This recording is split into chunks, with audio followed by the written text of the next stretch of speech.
about the barriers people face, whether in education, employment or accessing capital for business. Let's head to Newcastle-under-Lyme with Aaron Bell. Thank you very much, Mr. Speaker, and I thank the Minister for her answer. And not like her, I welcome the importance of data in all of this. So could I welcome that the Government Equalities Office commissioned the Behavioural Insights team last year to produce a summary of the evidence in unconscious bias training. And their report, as she will know, highlighted there was no evidence that this training changed behaviour in the long term, nor did it improve workplace equality. And it also states there's emerging evidence of unintended negative consequences. So I'm glad the government is phasing it out in the civil service and that this House is doing the same. But can my right honourable friend assure me and this House that any suggested replacement for this training must also be supported by the evidence of what works? Russ. Well, my honourable friend is right that unconscious bias training has been shown not to work and in fact can be counterproductive. The best way to improve equality is to make the system fairer by increasing choice and openness. So, for example, making systems around pay and promotion more transparent and open has been shown by the evidence to improve equality for everybody. Let's head south to Chair of the Select Committee, Caroline Notes. Caroline. Thank you, Mr. Speaker. I was very pleased to hear my right honourable friend's commitment to robust evidence. Does she agree with me that there is hard data that when there is enforcement of reporting, more companies publish their gender pay gap? And with no enforcement in place, so far this year, just 1/3 of last year's total have reported. Is that robust enough evidence for her that without enforcement, there is a danger equal pay will slide backwards? Well, I'm pleased to say that we have seen the gender pay gap fall to a record low last year. But of course, we need to continue making progress on this issue, including making sure we're tackling the cause of the gender pay gap. So 35% of the cause is the fact that women and men are in different occupations. So we need to make it easier for women to get into high-paid jobs in areas like technology, science and engineering. Substantive question to Minister Bid. Thank you, Mr. Speaker. We have rolled out unprecedented levels of economic support to those who need it most, regardless of gender. This includes sectors that employ large numbers of women, such as retail and hospitality. The government is continually reviewing the effectiveness of its support, and departments carefully consider the impact of their decisions on those sharing protected characteristics, in line with both their legal obligations and with the government's strong commitment to promoting fairness. And of course, men are impacted too. Indeed, latest figures show a higher redundancy rate for men. That is why we are committed to ensuring a fair recovery for all. Let's head north to Richard Thompson. Richard Thompson. Thank you, Mr. Speaker.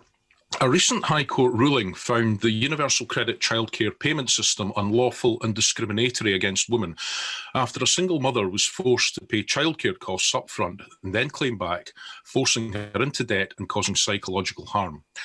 Does the Minister agree that the Universal Credit Childcare offer is inadequate for parents who rely on it, 80% of whom are women, and will she urge the DWP to improve it?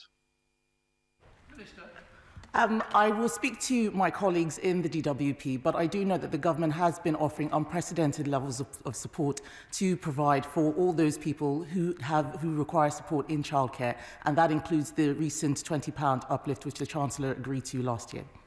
We have Shadow Minister Charlotte Nettles. Thank you, Mr. Speaker. A recent TUC survey found that 71% of mothers asking to be furloughed as they could not juggle work with childcare have been refused by their employers. What steps will the Minister be taking to ensure that there is affordable childcare available for all parents who need it, to ensure they're not forced out of work by this pandemic? Minister. I thank the Honourable Lady for her question. The government has provided significant support for those people who have been furloughed, and also there is a childcare provision within Universal Credit. We do recognise that parents all across the country are having difficulties during the pandemic, and we've put in several measures in place to ensure that they have the support required. Let's head up to Renfrewshire with SNP spokesperson Kirstin Oswald. Kirstin. Thank Thank you, Mr. Speaker. The pandemic has made flexible working a necessity for many women who have a disproportionate share of caring responsibilities. But under the Flexible Working Regulations 2014, an employee is only eligible to request flexible working arrangements after 26 consecutive weeks of work for their employer. So what consideration has the Minister given to the recommendations of the new Women Inequalities Committee report to removing this 26-week threshold? We have a manifesto commitment to further encourage flexible working, and we're going to be consulting on making it the default unless employers have good reasons not to. We do know that the Women and Equality Select Committee has released a report, and we're carefully considering the reports, and we'll provide our conclusions in due course. We do appreciate the work of the committee on these important issues and indeed the contributions of those who gave evidence. A substantive question to you, Minister. With permission, Mr. Speaker, I will answer questions 6, 7 and 8 together. Spreading opportunity is a top priority across government. That is why we are levelling up school standards, investing over £7.1 billion more in schools by 2022-23 than 2019-20.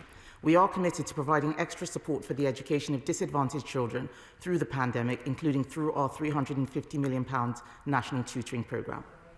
Let's head up to North Wales with Rob Roberts. Rob Roberts. Thank you, Mr. Speaker. In Wales, there's been a reduction in real terms education spending in the last 10 years of 8.4%. I appreciate that education has devolved, but the children of Delyn are also children of the United Kingdom. As my honourable friend's brief effectively spans all government departments from an equality standpoint, what can she do to ensure that children in Wales aren't forgotten by the UK government? Minister. My honourable friend is correct that education is a devolved matter in Wales. However, it is important that we work closely together to ensure that every child receives the best education wherever they live in the UK and give them the best start in life. So, for example, our UK-wide safeguarding policy is essential to allow children to concentrate on their learning without fear and negative influence. And our equality data programme will seek to use data from across the UK to help inform future policy, making equality of opportunity a reality for all. Let's head south to Laura Trott. Laura Trott. Thank you, Mr. Speaker, and I thank the Minister for her earlier reply and the initiatives contained within it. We know that school closures have had a very unequal impact on children. Does the Minister agree that the best way to address this is to safely reopen schools as quickly as possible? Mr. Speaker, we are committed to getting all pupils and students back into schools and colleges as soon as the public health picture allows. In doing so, the government will be guided by the scientific and medical experts. When Parliament returns from recess in the week commencing 22nd of February, we intend to publish our plan for taking the country out of lockdown, including plans for reopening education, and we hope we will be able to commence the full reopening of schools from Monday, 8th of March. We have committed to providing schools, parents and young people with a minimum of 2 weeks' notice for this return to on-site provision. Let's head over to Henry Smith. Henry. Thank you very much, Mr. Speaker. What support for children with learning disabilities are the government pursuing to ensure equality of opportunity? Mr. Speaker, the pandemic has been extremely challenging for many families of children and young people with special educational needs. Supporting them is a priority for this government, and their well-being remains central to our response. My honourable friend will be glad to know that we are providing £40.8 million this year for the Family Fund to help over 80,000 low-income families who have children with disabilities or serious illnesses. This includes £13.5 million specifically in response to the coronavirus pandemic, which may include assistive technology to aid remote learning. We have a substantive question to Secretary Truss.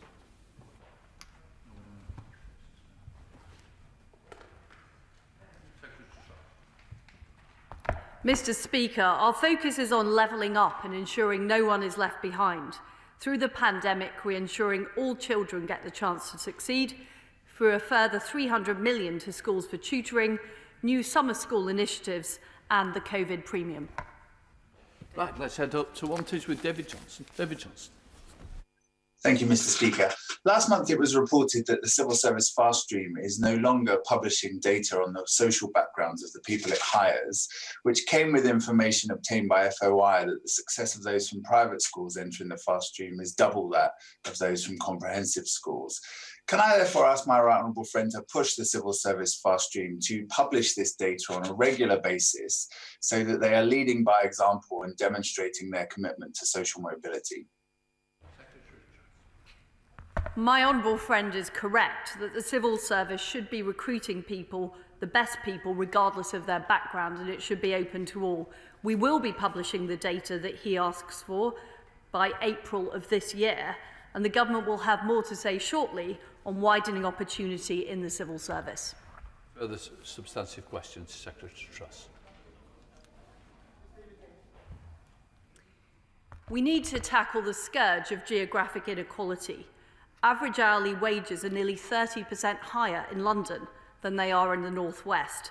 And that's why I've asked the Equality Hub to look beyond protected characteristics and identify additional barriers people face up and down the country. Sent to the North West and visit Mark Menzies. Mark. Thank you, Mr. Speaker. Coastal communities such as Lytham St Anne's are home to substantial tourism and hospitality sectors, sectors that have traditionally employed large numbers of women, which have been particularly hit by the pandemic. With inequality in coastal resorts a long recognised issue, what plans does my right honourable friend have to ensure that coastal towns, and Lancashire especially, can build back better? Well, in answer to my honourable friend's question, we are directing vital support to seaside towns through a £230 million Coastal Communities Fund. And we do recognise the unique challenges faced by towns such as St Anne's.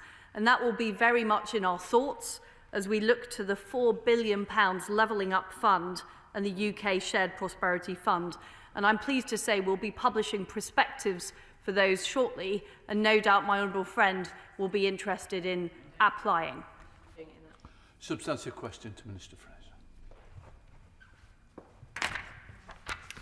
Mr. Speaker, tackling race disparity in the criminal justice system remains a priority for all ministers in my department.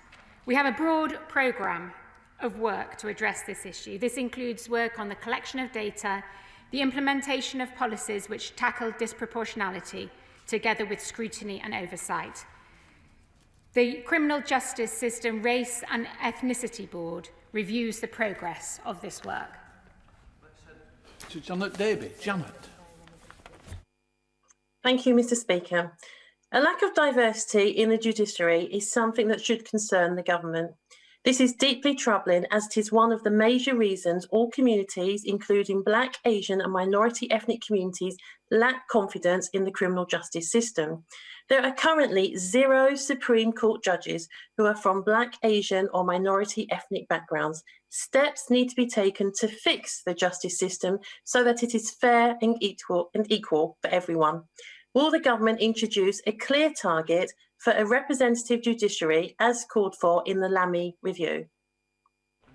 The honourable member raises a very important issue in relation to diversity in the judiciary, and it's important also to ensure that women and Black and ethnic minorities come through the system as lawyers, and indeed there are a lot of women coming through the system, but we do need to improve that as well. From 2014 to 2019 there have been some small improvements in judicial diversity.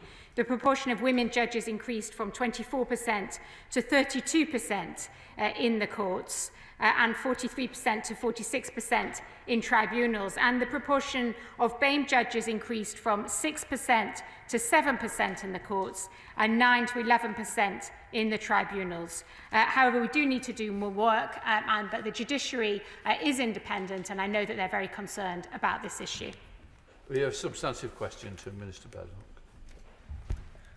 Thank you, Mr. Speaker. Any discrimination against LGBT people is unacceptable, and this government is committed to supporting LGBT people and improving the lives of all citizens. We are working across agencies to ensure that they are safe from violence and discrimination. Internationally, we have awarded £3.2 million of new funding to help Commonwealth governments and civil society repeal outdated discriminatory laws. Set up to Scotland with Andrew Bowie. Andrew. Thank you very much, Mr. Speaker. Recent findings show an alarming rise in homophobic hate crimes across the United Kingdom from 6,655 in 2014-15 to an astonishing 18,000 just last year. These figures show that despite our best efforts, many people are continuing to suffer discrimination and abuse. So does my honourable friend agree that much more must be done, and what more will her department do to ensure that the United Kingdom can really become a country where facing discrimination on the basis of who you love really is a thing of the past? Minister. I do agree with my honourable friend, and firstly I would encourage those who may have been a victim of hate crime to speak out and contact the police. This government is proud to have supported Gallup, the country's leading LGBT anti-violence charity, and we welcome their new specialist hate crime helpline, which launched last week. To further ensure the safety of LGBT people in this country and around the world, the government is committed to ending conversion therapy and delivering an international conference. Another substantive question for you, Minister. Mr. Speaker, the government recognises that it is important that the tax system treats people fairly and consistently, whilst also raising revenue for public services. We provide tax-free welfare benefits for those who have extra costs associated with their disability, including disability living allowance, personal independence payment, and attendance allowance. We have also made available several VAT zero rates for the purchase of certain equipment and appliances designed solely for use by a disabled person, such as the VAT zero rate for the leasing of vehicles through the Motability scheme. Let's head up to Lincolnshire with Leah Nietzsche. Leah. Thank you, Mr. Speaker. I'm grateful for the Minister's reply. I've been contacted by a constituent who is visually impaired and needs expensive corrective glasses annually, on which she has to pay VAT. Does the Minister agree with me that it's not fair that the greater a person's sight disability, the greater their tax is paid? And will she agree to discuss with the Treasury that, as glasses are an essential item for my constituent, that they should not be taxed as a luxury? My honourable friend raises an important point. The government ensures that the supply of health and welfare services, including opticians and eye tests, are exempt from VAT. This ensures that VAT is not a barrier to accessing medical treatment. Moreover, in addition to the NHS complex lens vouchers, the government already offers support for individuals to help with the cost of glasses through NHS optical vouchers. Those eligible for help include children and those on certain income-related benefits, and the value varies from £39 to £215, depending on the level of the patient's prescriptions. However, I will write to my honourable friend with full details so that she can assist her constituent. We have a substantive question to Minister Quince. Thank you, Mr. Speaker. My colleagues and I at the DWP have frequent discussions with GEO ministers on a wide range of issues. Throughout this pandemic, this government has sought to protect jobs and incomes, spending billions on strengthening welfare support for those most in need. Our long-term ambition is to level up across the United Kingdom, helping people back into work as quickly as possible, based on the clear evidence around the importance of work in tackling poverty. Let's go to Greater Manchester with Andrew Gwynn. Andrew. Thank you. Child poverty is a stain on our nation and something I believe members from across the House should commit and work together to eradicate. The Minister will know that before the pandemic, child poverty was projected to increase to 5.2 million by 2022, a disastrous thing for those children and something that will significantly damage life opportunities. So what steps is he taking now to do everything possible to ensure this prediction does not come true? Well, I thank my honourable friend for his question. And as far as I'm concerned, Mr. Speaker, one child in poverty is one child too many. All evidence suggests that work is the best route out of poverty for families. And that is why we are supporting parents into work with our £30 billion plan for jobs and childcare offer. But we recognise that times are tough for so many at the moment, which is why we have boosted our welfare system by over £7 billion this year to support those facing the most financial disruption. Jessica Moore. Mr. Speaker, can I draw the Minister's attention to research by the Welsh gender equality charity Warateg, which shows that women are twice as likely to be key workers in Wales, that the effect of sector shutdowns, business closures and unemployment are falling disproportionately on women who are more likely to lose their jobs in the pandemic. Will the Minister study the report and will the Minister tell the House what practical steps the government is taking to help them? Well, lady, for her question. The female employment rate is at 72% and the female unemployment rate is at 4.7%. This is an issue we take incredibly seriously, not least the Minister for Employment, who leads on this important work. I will, of course, study the report she references carefully, as will the Minister for Employment. We now come to topicals. I will call Secretary Liz Truss to make a statement on her responsibilities. Then I will call Karen McCarthy to ask a supplementary. Secretary Truss. Tomorrow is International Day of Women and Girls in Science. And as we build back better, we want to see a new generation of female tech and science entrepreneurs. Promoting STEM subjects amongst girls is vital to this. And since 2010, 31% more girls and 34% more women are studying these subjects at A-level and university respectively. And we're building on that programme with STEM ambassadors to encourage even more girls and women to come forward. The South West with Karen McCarthy. Karen McCarthy. Thank you, Mr. Speaker. Many disabled people are still in receipt of legacy benefits and their carers too, which means they're not getting the £20 uplift that universal credit claimants have been getting. Does the Minister agree that this is discriminatory and needs to be addressed? Well, Mr. Speaker, I thank the Honourable Lady for her question, and I appreciate that many people are facing financial disruption due to the pandemic, and this is why the government has put an unprecedented package of support in place. Legacy benefits were increased by 1.7% last year and will increase by 0.5% from April, in line with prices.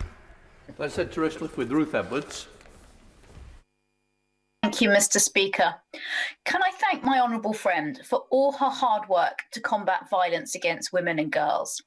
And will she join me in encouraging everybody who's experienced violence or supported those who have to submit their views to the government's consultation on the next Violence Against Women and Girls strategy, which closes next week on the 19th of February?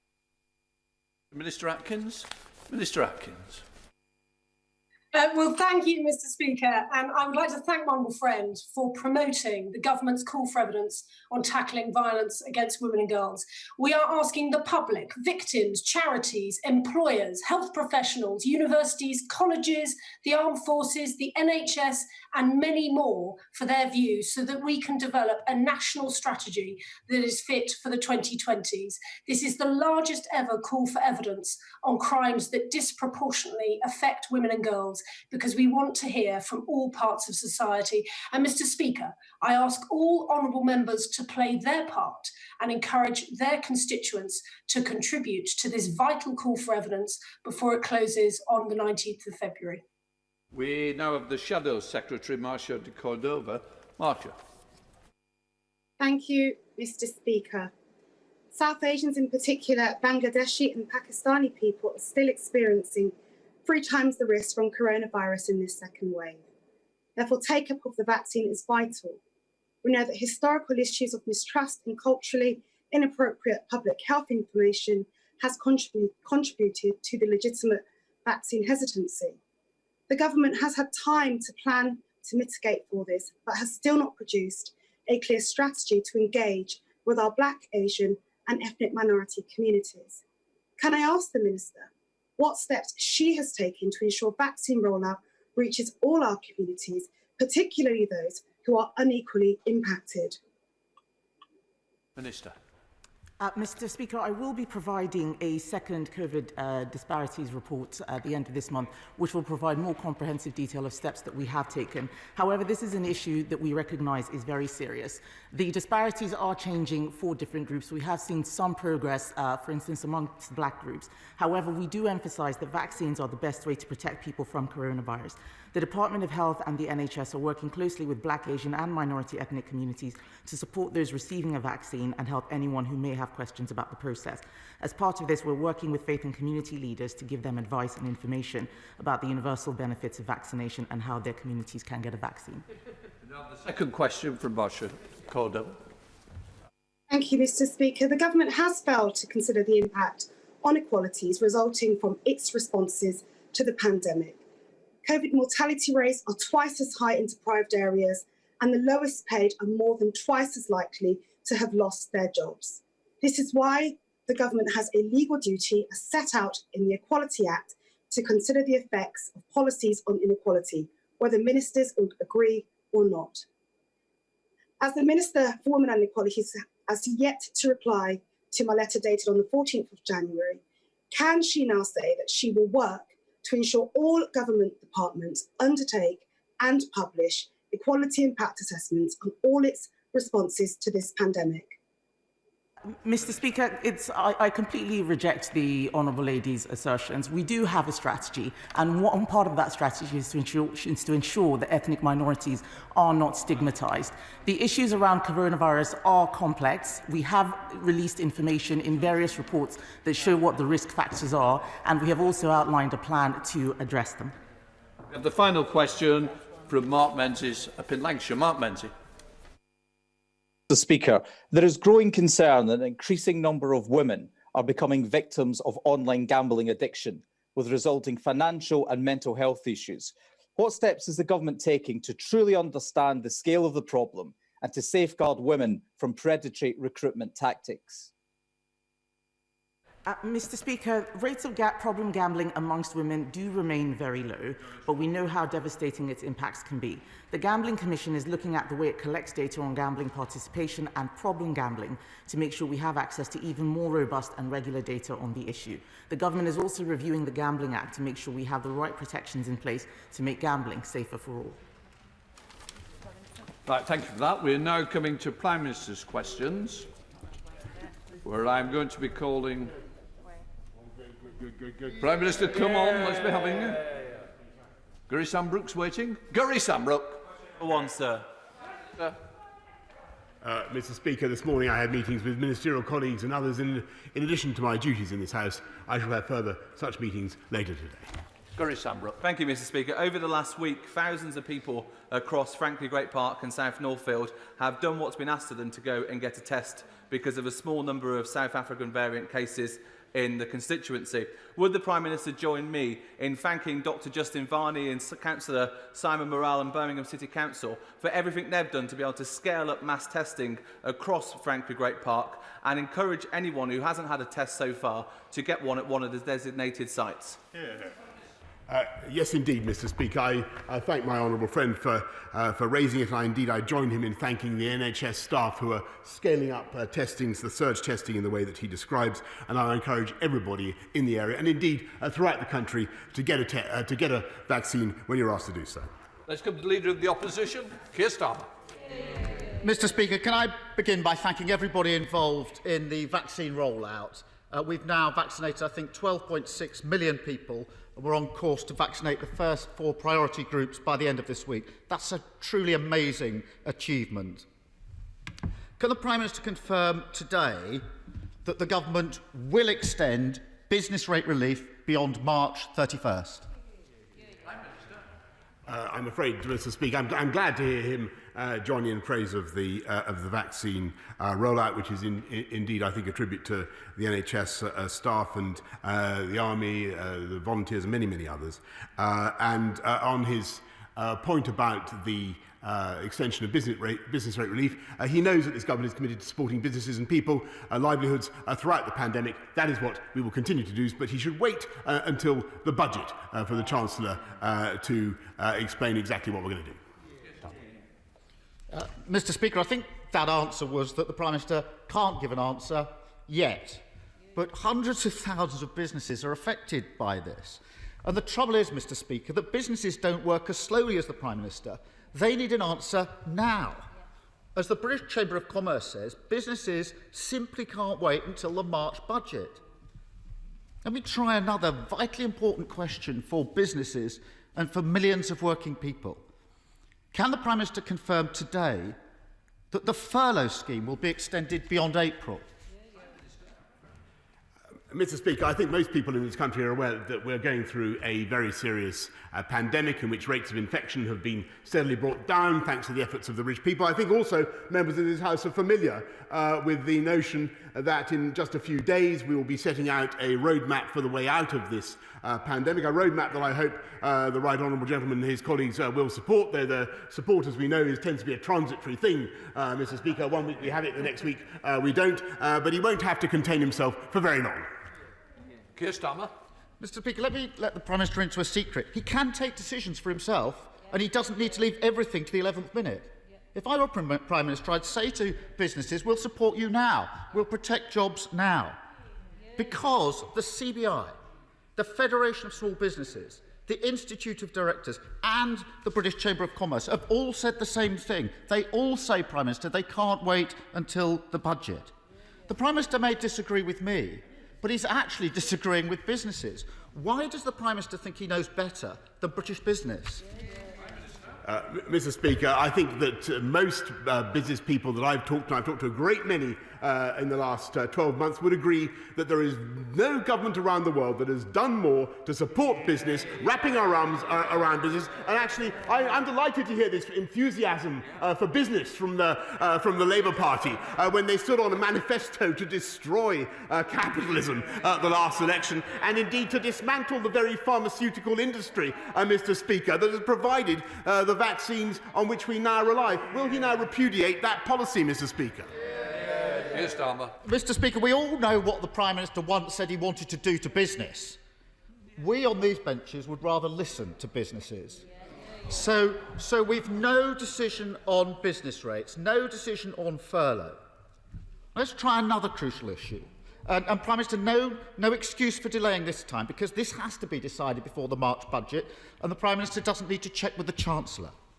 So will the Prime Minister now commit to extending the evictions ban on residential properties beyond February the 21st? Mr. Speaker, I've said repeatedly that what we will do in this government and throughout this pandemic is put our arms around the British people, support them throughout the pandemic, and make sure that people are not unfairly evicted during the pandemic. That is what we will do. What I hope very much, Mr. Speaker, is that we may hear from the right honourable gentleman opposite that he not only has now had a Damascene conversion to the importance of business, but a Damascene conversion to supporting all the government's policies to support business, rather than sniping from the sidelines. Why doesn't he just get behind us and back the government, back us in our efforts to back business and back the British people? Here's Starmer. Mr. Speaker, I'm not going to take lectures from a man who wrote 2 versions of every column he ever wrote as a journalist, who proposed Donald Trump for a Nobel Peace Prize and gave Dominic Cummings a pay rise. Back to the question. Another area where the Prime Minister repeatedly delayed and now changes policy pretty well every day is securing our borders against variants of COVID. Every week the Prime Minister comes here and says we've got one of the toughest regimes in the world. We know his Home Secretary disagrees with him. We know the Health Secretary disagrees with him. Luckily, Mr. Speaker, Oxford University keep track of how tough border restrictions are in every country. They say that there are at least 33 countries around the world which currently have tougher restrictions for the United Kingdom. 33, Prime Minister, including Canada, Denmark, Japan, Israel. There are many others. In fact, they say we're not even in the top bracket of countries for border restrictions. 50 days after we first discovered the South African variant, 50 days. How does the Prime Minister explain that? Mr. Speaker, there are some countries in Europe that do not even have a hotel quarantine scheme, such as the one we're putting in on Monday. We have amongst the toughest border regimes anywhere in the world. And people should understand that on a normal day, Mr. Speaker, at this time of year, you could expect about 250,000 people to be arriving in this country. We've got it down to about 20,000, 5,000 of them whom are involved in bringing vital things into this country, such as medicines and food, as we discussed last week, and he agreed that was a good idea, Mr. Speaker. Unless he actually wants to cut this country off from the rest of the world, which I think last week he said he didn't want to do, unless, of course, he's changed his mind again, Mr. Speaker. I think that this policy is measured, it is proportionate, it is getting tougher from Monday. I hope that he supports it. Keir Starmer. Mr. Speaker, the truth is this. The Prime Minister is failing to give security to British businesses, and he's failing to secure our borders. The Prime Minister often complains that we never put forward constructive proposals. So here's 2 for him. Support businesses and protect jobs now by extending furlough, business rate relief and VAT cuts for hospitality. And second, secure our borders with a comprehensive hotel quarantine on arrival. No more delays. Will he do it? Mr. Speaker, we've just announced the quarantine policy, which, as I've said to the House, is amongst the toughest in the world, and tougher than most other European countries, certainly. I'm delighted that he's now supporting business in his latest stunt of bandwagoneering, not a policy for which he was famous before, Mr. Speaker. But he moves from one side of the other in the debate throughout this crisis. And some people, Mr. Speaker, some people have said that this is a good crisis, Mr. Speaker. Some people have said this is a good crisis. Some people have said that this crisis is a gift that keeps on giving, Mr. Crisis. Mr. Speaker. Mr. Speaker, those people sit on the Labour front bench. I think it is disgraceful that they should say those things. I believe this is one of the biggest challenges this country has faced since the Second World War. And thanks to one of the fastest vaccine rollouts anywhere in the world, I believe it is a challenge this country can meet and is meeting. And I believe that of that vaccine rollout programme, this House and this country should be very proud.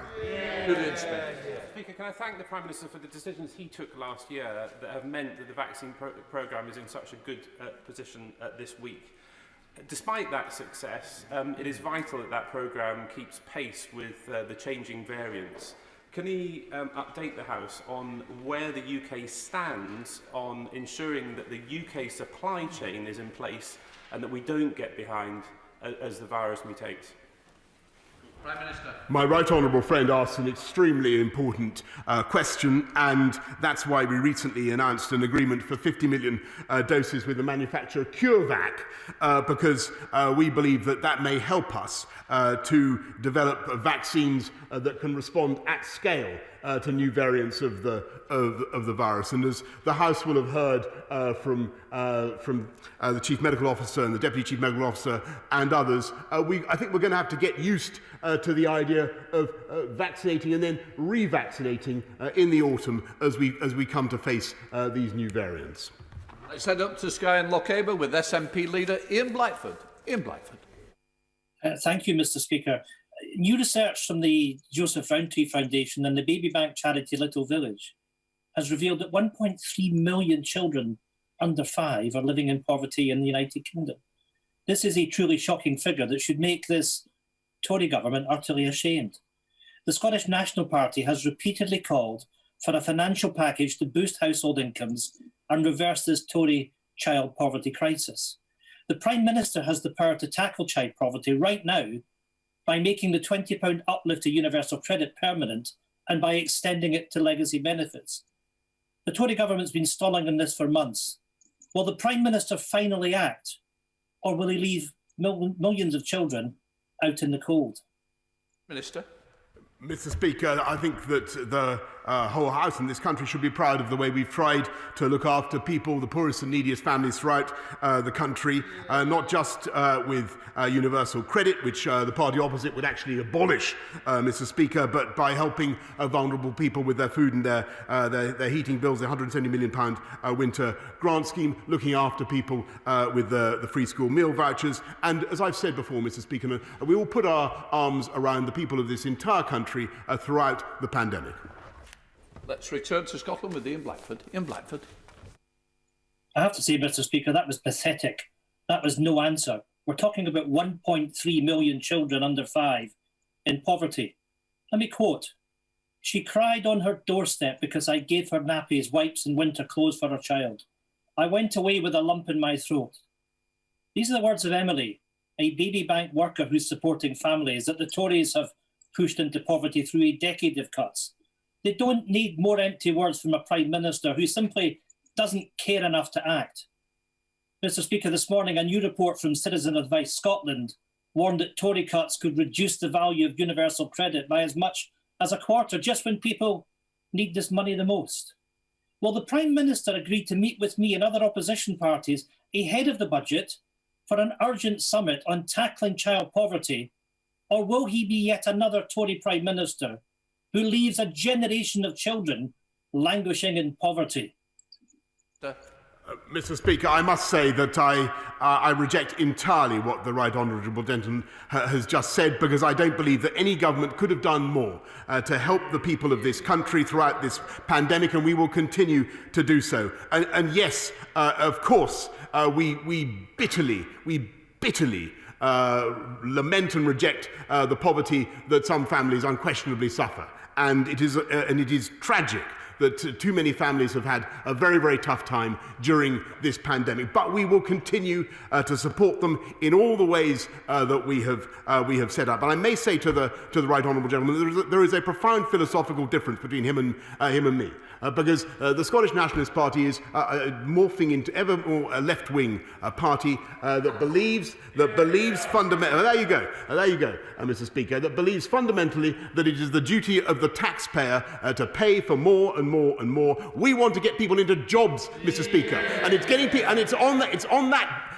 is in that respect that the Scottish Nationalist Party is, I'm afraid, failing their... Well, Prime Minister, we both know that you're only teasing him and we're trying to wind up the leader of the SNP. Please, let's drop it. Let's move on, because Lee Anderson is waiting for you. Lee Anderson. Thank you, Mr. Speaker. A new Freeport for the East Midlands will create over 60,000 new jobs and provide a massive boost for employers such as Cornton Engineering and Abacus in Ashfield. After decades of neglect from Labour MPs, we now feel a sense of hope in the Red Wall seats. My mum and dad voted Conservative for the first time at the last general election and were touched when the Prime Minister acknowledged their votes were lent. Could my right honourable friend, the Prime Minister, please reassure my mum and dad, my friend, my family and all my constituents that our area will never be let down again? Prime Minister. Absolutely, Mr. Speaker, and I thank my honourable friend for everything he's doing for Ashfield, and he and I have had enjoyable times campaigning for the people of Ashfield, and we'll continue to do so. And I can tell Paul and Jenny that our commitment to levelling up is absolutely rock solid throughout this country. I said to marry on it with Liz Saville-Roberts. Liz Saville-Roberts. Diolch yn fawr iawn, Lefarydd. We've just heard the government claims to have a levelling up agenda, underpinned by a research and development roadmap. The trouble is, the Tories' track record on this isn't good. In fact, it's abysmal. Wales receives the lowest R&D spend per person of the four nations, at around 40% of spend per head in England. And Westminster's obsession with the golden triangle of Oxford, Cambridge and London shows no sign of abating. Will he now commit to a fairer, devolved R&D funding settlement to the Senedd? Or is he content for Westminster's roadmap to be Wales's road to nowhere? Prime Minister.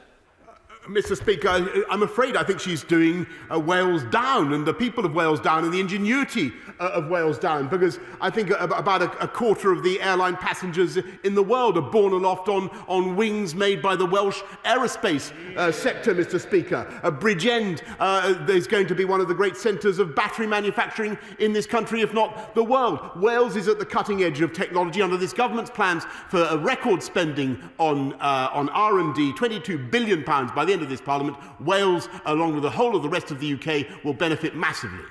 I said to Cheshire with Dr. Kieran Mullen. Dr. Kieran Mullen. Thank you, Mr. Speaker. The UK has fallen behind Europe in untapping the potential of geothermal heat and energy in places like Crewe. Will the Prime Minister meet with me to discuss how we can ensure geothermal better with a... I thank my honourable friend for the excellent point he makes about Crewe and the way it's of deep geothermal energy exploration, and very happy to what we can do to further geothermal energy in Crewe, Durry permitting, Mr. Speaker.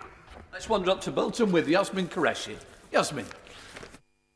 Mr. Speaker, this government said that no council would be suffering as a result of the pandemic.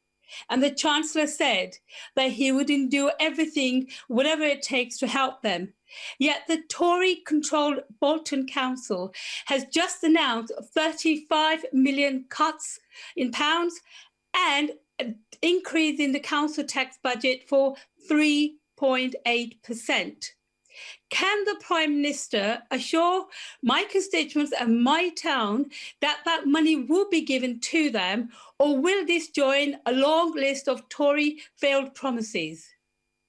Minister. I want to congratulate, Mr. Speaker, the great Conservative-controlled Council of Bolton for everything they're doing and continue to do throughout this pandemic to look after the people of Bolton. I know what incredible work local officials do, and I thank them very much for it. And we believe, since we believe so strongly in local government, Mr. Speaker, as a creature of local government myself, I'm proud that we've invested £4.6 billion in supporting local government just so far in this pandemic. Sajid Javid. Mr. Speaker, from rainforests to coral reefs, the world's ecosystems are at risk of catastrophic decline. That was the conclusion of the Dasgupta review last week, which my right honourable friend rightly welcomed. This threat to our biodiversity is not just a moral failure, it is economically short-sighted too. When I asked Professor Dasgupta to carry out this work, he told me that it would not be complete until after the UK had hosted the COP26 summit. But now, given that the summit has been delayed until later this year, and that it will take place alongside our presidency of the G7, does my right honourable friend agree with me that the UK has been presented with a unique opportunity to show global leadership on how we can better protect our most precious asset, nature? Prime Minister.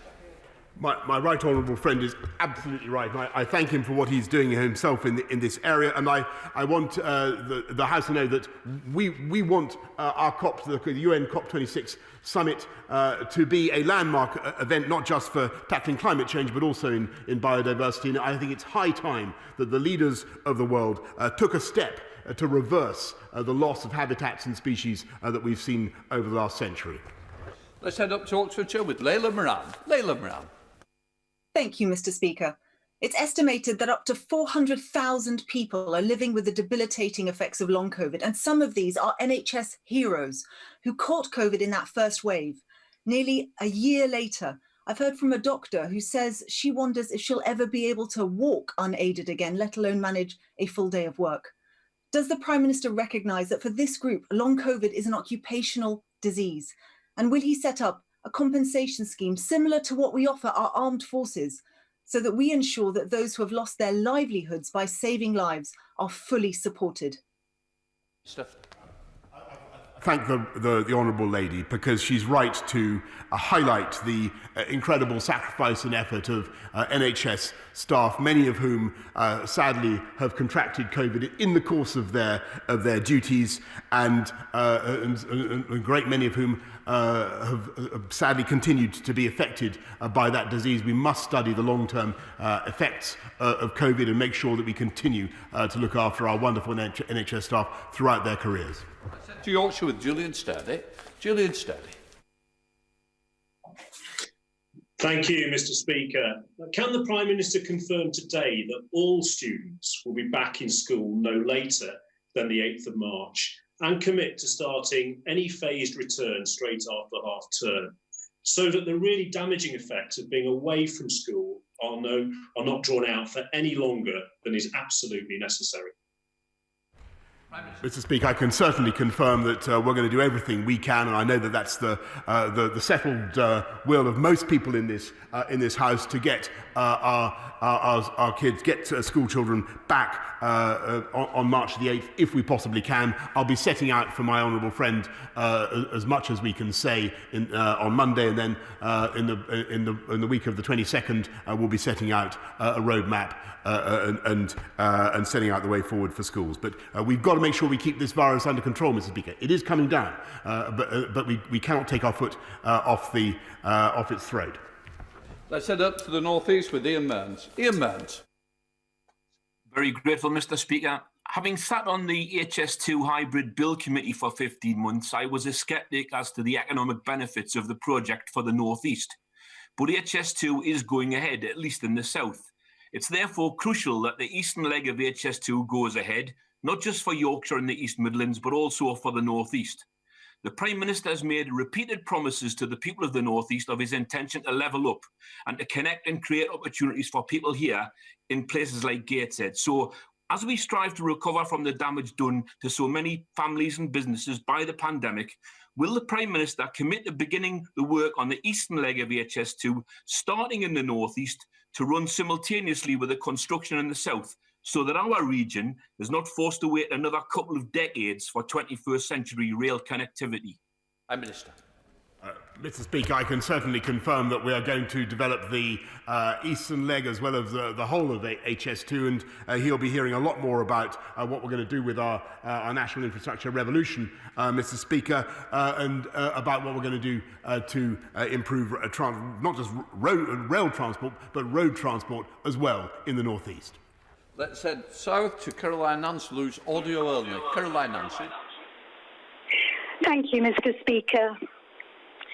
There is no shortage of commitment or compassion in my town of Eastbourne for homeless people who are vulnerable and need complex support.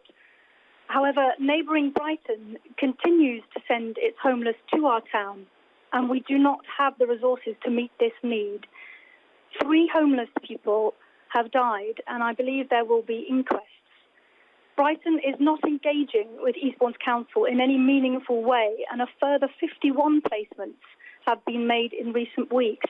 Will my right honourable friend join with me in urging immediate engagement from Brighton and Hove council leaders on this as a matter of urgency? Yes, indeed, Mr. Speaker, and I thank Brighton Council and East for cooperating with Eastbourne Council in getting this done. There must be cooperation. No one in this country should be living rough or sleeping or homeless, sleeping rough or being homeless as a result of this pandemic, or indeed through any other cause, Mr. Speaker. We've invested 700 million this year to help people off the streets. It continues to be a national priority, and I'm grateful to my right honourable friend, the Secretary of State for Communities and Local Government, for what he's doing and the various task forces that are currently at work to prevent people coming out on the streets again as we lift the restrictions. Let's head to South Wales with Geraint Davis. Geraint. Mr. Speaker, at DVLA in Swansea, there had been 526 cases of coronavirus since last September, when the Prime Minister told us, at Prime Minister's Question Time, all staff who can work from home are working from home. Yet in March last year, 250 people were working on site. Now the numbers are in their thousands, facing a more infectious and widespread disease. And yesterday, 90 people were sent home following the latest outbreak of coronavirus just before the weekend. So given that BT are on standby to install home secure technology to allow home working, will the Prime Minister meet with me and the union PCS ahead of the strike ballot next week so that workplace numbers can be reduced until the vaccine is rolled out to keep people safe and to avoid an unnecessary strike? Mr. Speaker, I thank him for raising this again with me, and thanks to the working from home strategy that DVLA has been pursuing of a workforce of 6,000. There are currently thankfully, there are only 9 cases, to the best of my knowledge, of COVID, and 3 of those individuals are currently working from home. We're rolling out lateral flow tests. A huge number of lateral flow tests are being distributed to the DVLA. But the long-term solution, Mr. Speaker, or the medium-term solution, I should say, is to vaccinate and to roll out the vaccination programme. And that is what this government is doing in Wales and across the country. Let's head to the West Midlands with Nicola Richards. Nicola. Thank you, Mr. Speaker. Families across West Bromwich East have been affected by cancer, just like my own, and know all too well that early diagnosis and treatment can save a life. According to research by Macmillan Cancer Support, there were over 70 people in my constituency and 50,000 across the UK with a missing cancer diagnosis. Cancer hasn't stopped during the pandemic, so with this in mind, will the Prime Minister commit to making the resurgence of cancer diagnosis services a top priority as restrictions begin to ease? Minister. I thank my honourable friend, and I know this is an issue that is very close to her heart, and she's right to raise it, because we, of course, there are the pressures from COVID, but we're also worried, Mr. Speaker, that some people may not be coming forward for the cancer treatments that they need. So I urge everybody who needs to get their treatment to help the NHS to help you come forward and get your treatment as you normally would. To the North West with Lucy Powell. Lucy. Thank you, Mr. Speaker. The Prime Minister said in November that the £1.5 billion Green Homes grant would be extended to March 2022. Yet in a written answer last week, his minister said that the money would not be carried over from this financial year to next. With just 7 weeks to go, a paltry £71 million has been spent so far. So why is he cutting £1 billion from the Green Homes grant that he promised for businesses, homeowners and the environment? She's on to something, but she's barking up the wrong tree, Mr. Speaker. The problem with the Green Homes grant is not that we're not cutting it. The problem is there hasn't been enough take up, and we want to encourage people to take it up and make use of the opportunity to reduce the carbon emission of your homes. Let's head south to Sir Roger Gale. Sir Roger. The Prime Minister has said, and he's written in his foreword to the Environment White Paper, that he's pledged to protect the countryside. Mr. Speaker, the countryside is more than just a bit of green belt around the home counties. In Westgate and Birchington and Herne Bay, in my own constituency, and indeed across much of the Garden of England, there are plans to smother acres of prime agricultural land in housing that is not needed for local people, but that is needed and required to grow the crops to reduce the amount of food that we import at a cost of carbon emissions. So if the Prime Minister is the friend of the countryside, will he announce an immediate moratorium on the use of all farmland for housing while the whole policy is reviewed? Mr. Speaker, I think I just heard the honourable gentleman say that he wants an immediate moratorium on the construction of all housing.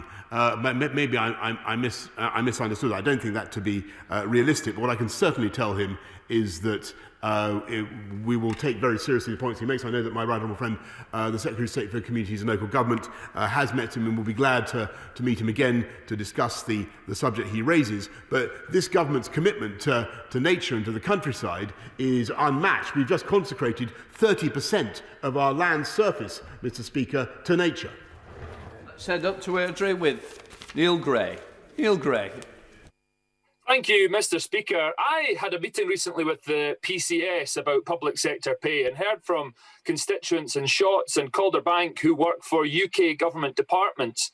Both are struggling to cover over a real terms pay cut over decades. One has had to take partial early retirement so the lump sum could keep him going. What will the Prime Minister say to the Chancellor to convince him of the need to properly reward all those who have been on the front line during the COVID pandemic and at the very least follow the Scottish Government's lead in fully funding a rise in public sector pay? Prime Minister. Mr. Speaker, we have seen above inflation increases in public sector pay, and that is quite right. And we support particularly increases in investment in our NHS, and you'll know the package that we put in place for nurses. But the single best thing that we can do is support the living wage, which this government introduced and which this government introduced and which we have now increased by record amounts 2 years in a row. And I see the Scottish Nationalist Party, forgive me, Mr. Speaker, the National, I don't know whether they're nationalists or not. Perhaps they could clear it up. Whether they think, maybe are they? It's up earlier for you. Are they a national party without being nationalists? It's an interesting semantic point, Mr. Speaker. I think they're trying to claim that they pioneered the living wage. I don't think that's right, Mr. Speaker. I seem to remember that it was a certain mayoralty in London that massively increased the living wage when they weren't off the starting blocks, Mr. Speaker. In which case, let's go down to Somerset, who is ready on the starting blocks with Ian Littlegranger. Mr. Speaker, thank you as always. I am delighted my honourable friend is defending democracy by pushing ahead with local elections. But here in the land of King Alfred, the people desperately want to give their verdict on Somerset County Council, which I'm afraid has been using COVID money to spend on things that have nothing to do with the pandemic. They have submitted to the government a form which says that nothing, and I fear that my right honourable friend has been misled. We need a referendum down here to test public opinion quickly. But would my right honourable friend, a proud man of Somerset, who understands history more than most of us, not agree the time has come to put our county back together and that we have the whole of Somerset being looked after by Somerset? I know King Alfred would approve of it, and I know the people of Somerset will certainly support the Prime Minister if he supports us. Prime Minister. Mr. Speaker, I thank my right honourable friend, who is a great advocate of Somerset and committed to his constituents, and I thank him for what he's doing.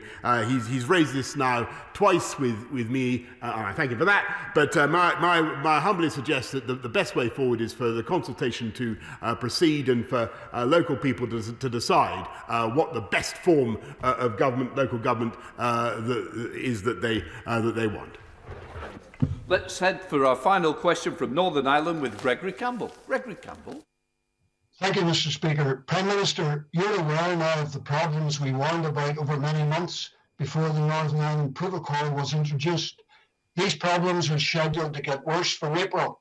Can you outline a timeline where people in Northern Ireland, and indeed all across the UK, as indicated in the e-Parliament petition last week, when all of us can enjoy free trade across the nation, including from GB to NI, as every other independent trading nation enjoys?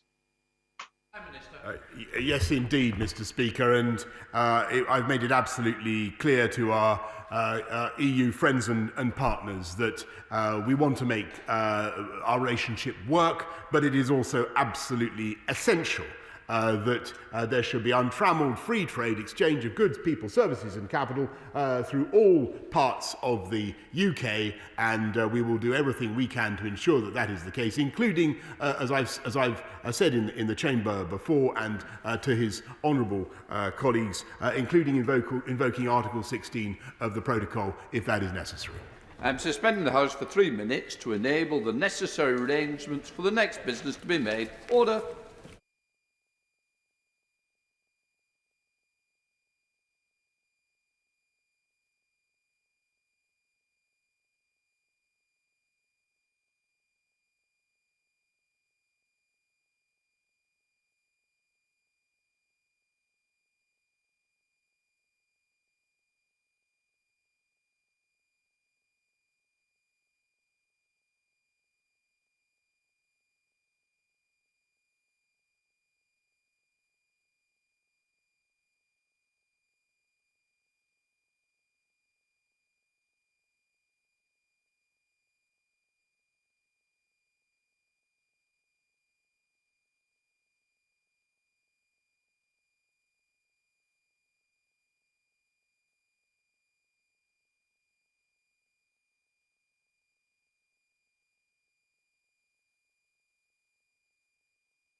Ready? Liz, are you ready? Okay. I now call the Secretary of State, Robert Jenrick, to make a statement. Secretary of State. With permission, Mr. Speaker, I want to make a statement on housing and building safety. Beyond the COVID-19 pandemic, the government wants to build back better. Better homes, better infrastructure, and better communities. But the foundations of these ambitions and the mission of my department are safety and fairness. We've all been moved by the stories we've heard and the people that we've met, homeowners, placed in difficult, sometimes impossible situations through no fault of their own. I appreciate the frustration, the worry, and at times the despair that they feel. I share their anger at the errors, the omissions, the false promises, and even the outright dishonesty that came before us, built up over many decades, but which this government is determined to tackle. That's why, Mr. Speaker, today I'm announcing an unprecedented intervention, a clear plan to remove unsafe cladding, to provide certainty to leaseholders, to make the industry pay for its faults of the past, to create a world-class building safety regime, and to inject confidence and certainty back into this part of the housing market. Firstly, we will finish the job that we've started on remediating unsafe cladding. After the tragedy of Grenfell Tower, the expert advice that this government received identified aluminium composite cladding, ACM, the material on the tower, as by far the most unsafe form of cladding. It should never have been used, and our independent expert advisory panel recommended that this should be the focus of our remediation work. Thanks to a very considerable effort, including during the pandemic, almost 95% of all high-rise buildings identified by the beginning of last year with unsafe ACM cladding have now been remediated, or workers are on site now doing the job, and that rises to 100% in social housing. And guided again by expert advice, the work to remove other types of cladding, which are also unsafe, albeit less so than ACM, where it poses a genuine risk to life, is also underway. It was always our expectation, our demand, that building owners and developers should step up to meet the cost of this work. Where they haven't, or where they no longer exist, the government has stepped in, providing £1.6 billion to remediate unsafe cladding. However, it's clear that without further government intervention, many building owners will simply seek to pass these potentially very significant costs on to leaseholders, as this is often the legal position in the leases that they signed. That would risk punishing those who've worked hard, who've bought their own home, but through no fault of their own have found themselves caught in an absolutely invidious situation. Importantly, it also risks slowing down the critical works to make these homes safer. I am therefore today making an exceptional intervention on behalf of the government and providing certainty that leaseholders in high-rise residential buildings will face no cost for cladding remediation works. We will make further funding available to pay for the removal and replacement of unsafe cladding for all leaseholders in high-rise residential buildings of 18 metres and above, or above 6 stories in England.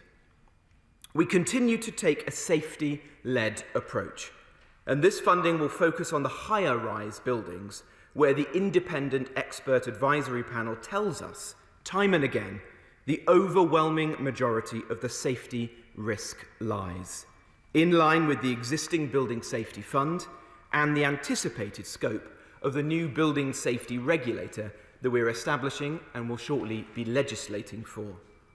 This will ensure that we end the cladding scandal in a way that is fair and generous to leaseholders. Secondly, for lower and medium-rise blocks of flats, the risks are significantly lower, and the remediation of cladding is less likely to be needed. In many cases, it will not be needed at all. But where it is, costs can still be significant for leaseholders, which is why I'm announcing today that the government will develop a long-term scheme to protect leaseholders in this situation with financial support for cladding remediation on buildings between 4 and 6 stories. Under a long-term, low-interest scheme, no leaseholder will ever pay more than £50 a month towards the removal of unsafe cladding, many far less. Taken together, this means the government is providing more than £5 billion, including a further £3.5 billion announced today, plus the significant cost of the very generous financing scheme, which will run for many years to come, to ensure all leaseholders in medium and high-rise blocks face no costs or very low costs if cladding remediation is needed. Where it is, costs can still be significant for leaseholders, which is why we want to take these important steps. We want to ensure that the government develops this long-term scheme which will protect leaseholders with financial support. Taken together, this means that the government helps leaseholders to move forwards with greater certainty and more confidence about the future. Thirdly, whilst the problem is not one of leaseholders making, it is also the case that it cannot be right that the costs of addressing these issues fall solely on taxpayers, many of whom are not themselves homeowners and can only dream of getting on the housing ladder. The government has always expected the industry to contribute towards these costs, and some have done so. Today, I'm announcing that we will introduce a Gateway to Developer levy that will be implemented through the forthcoming Building Safety Bill.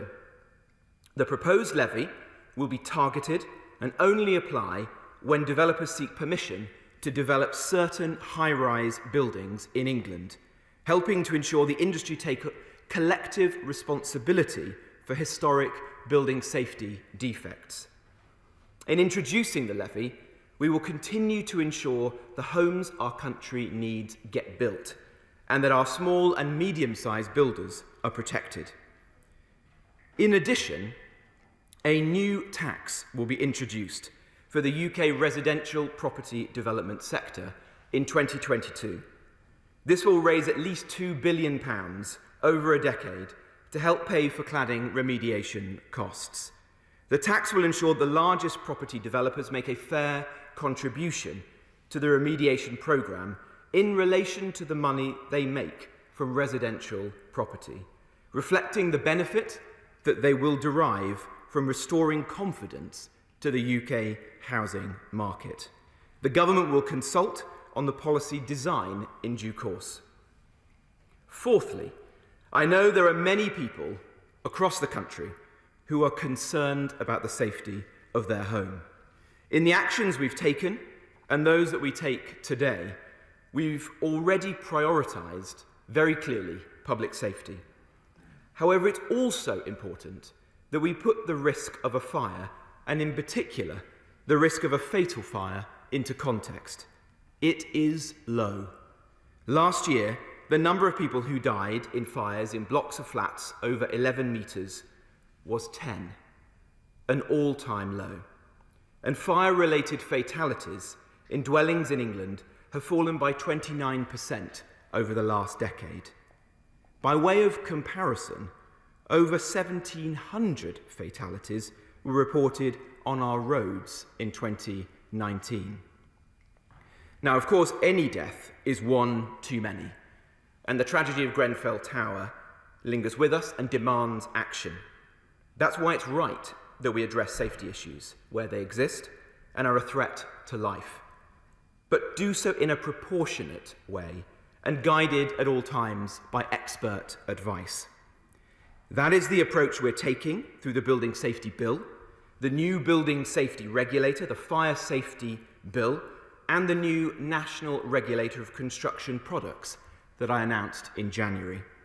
I'm determined that we have a world-class building safety regime.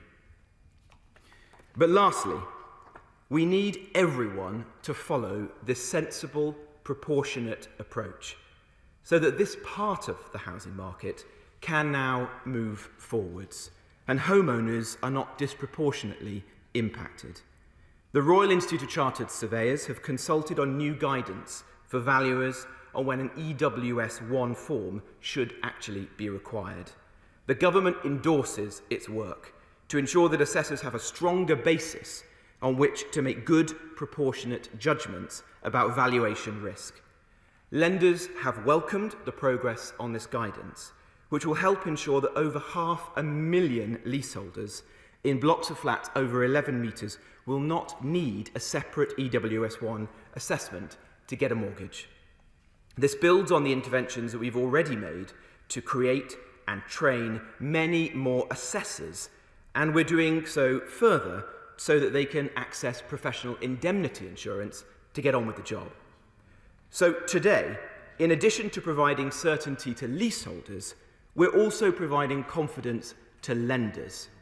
And following discussions my right honourable friend the Chancellor and I have had with the lenders, we expect all of the major banks and building societies to strongly support today's intervention, which will provide greater certainty to the market and help to restore the effective lending, purchasing and selling of properties as soon as possible.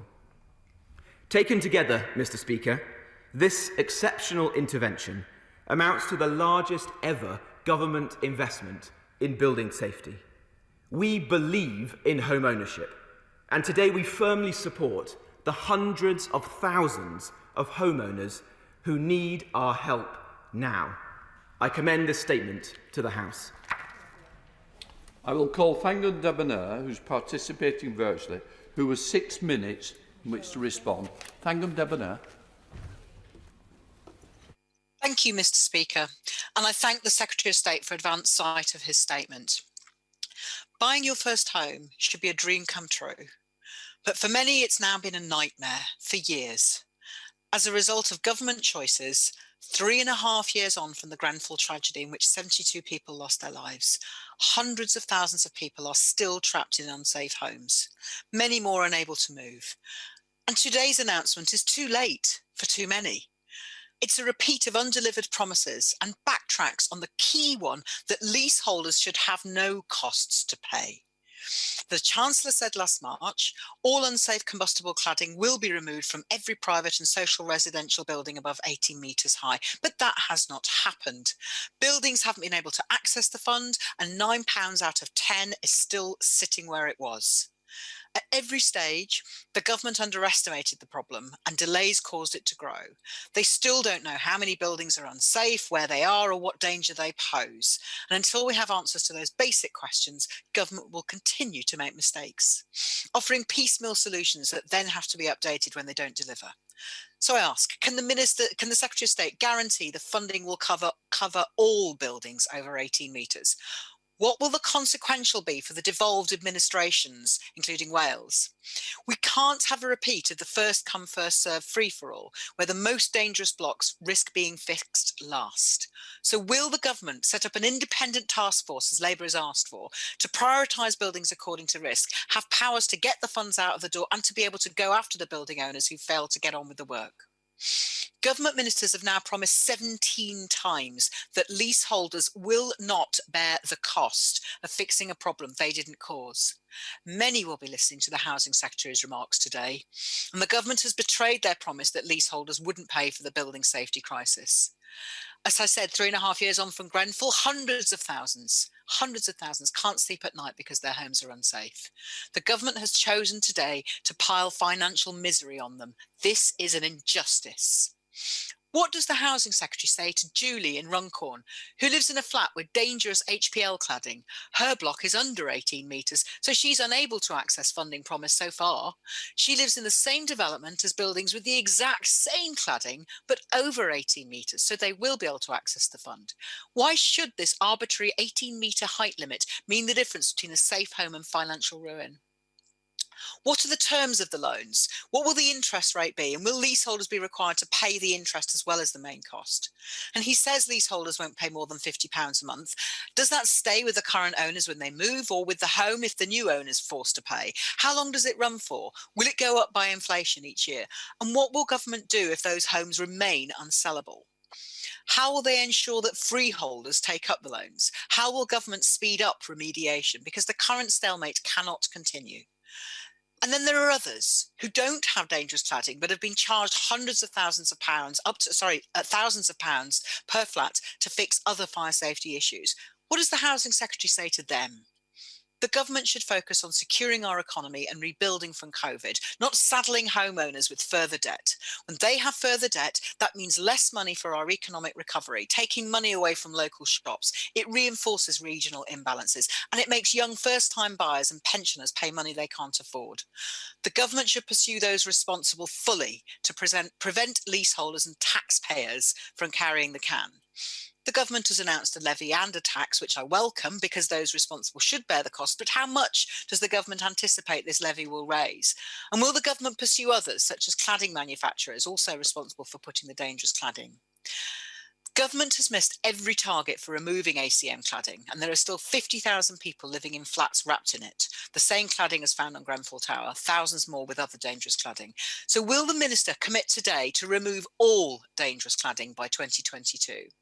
As the Secretary of State will know, at least one first-time homeowner, Hayley, has already been made bankrupt before she was even asked to pay for remediation, just from the extra costs. She asked government to think about her former neighbours.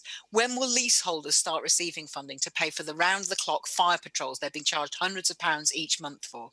What about the skyrocketing insurance? And how will government get the market moving? And their last announcement fell to pieces. The housing market in affected homes is grinding to a halt. And a simple question, what on average does he expect the leaseholder to be paying? Mr. Speaker, finally, government inaction and delay has caused the building safety crisis to spiral. People cannot continue to live in unsafe, unsellable homes. Homeowners shouldn't face bankruptcy to fix a problem they didn't cause. Unfortunately, these proposals will still leave too many people struggling and facing loans instead of being given justice. Thank you, Mr. Speaker. Well, thank you, Mr. Speaker. I'm pleased that the Honourable Lady welcomes many of the proposals set out today. This is an unprecedented intervention, and it's one of the most generous, if not the most generous of its kind, anywhere in the world. She asks, importantly, why have we focused on high-rise buildings? Because that is time and again where all the independent expert advice leads us. We must make these judgments on the basis of expert advice.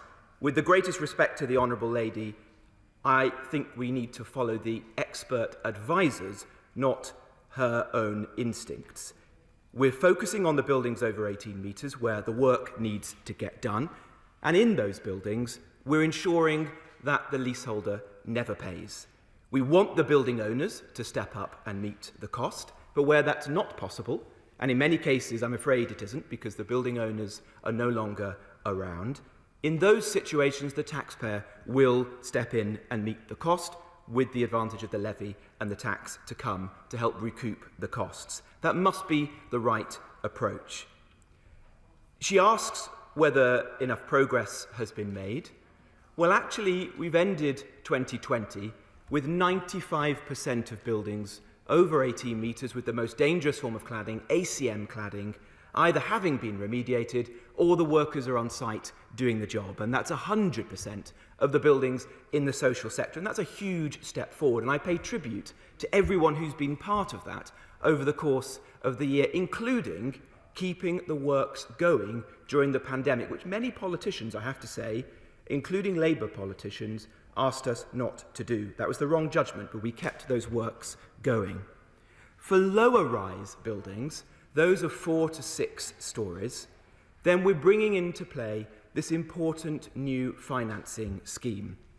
And that means that those leaseholders who have, at the moment, impossible costs, providing great worry and strain, will now be able to have the reassurance that those costs are turned into manageable ones, and they will never need to pay more than £50 a month, and many will pay far less, and only where the cladding really does need to come off to make sure that the building is safe. That will provide peace of mind to hundreds of thousands of leaseholders, and I think can be seen as a generous, affordable way forward for the taxpayer. You have to remember that when the Prime Minister and I came to office 18 months ago, there was only £200 million of government money available to support leaseholders in this situation. And that in itself was the result of incredibly hard work by my predecessor, the Right Honourable Member for Bexley and Sidcup. Today, 18 months later, there are many, many billions of pounds of support in direct government grant and then billions more, no doubt, in financing scheme funding available to support those leaseholders and to get the situation under control. Meanwhile, what is happening in other parts of the country?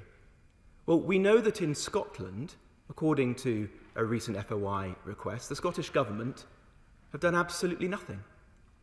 The funding that they received from the Building Safety Fund is sat in a bank account in Edinburgh, and they've done nothing with it. I'd be interested to know from the Honourable Lady what the Welsh Government is doing. I don't know. Perhaps she can inform us. And the Honourable Lady herself came to this late. It was only a week or so ago that she convened the first debate on this in her tenure. She didn't offer a plan. She didn't show an appreciation of the scale and the complexity of the issue. She offered a task force, a committee. Empty words, I'm afraid, and gestures. That's not good enough.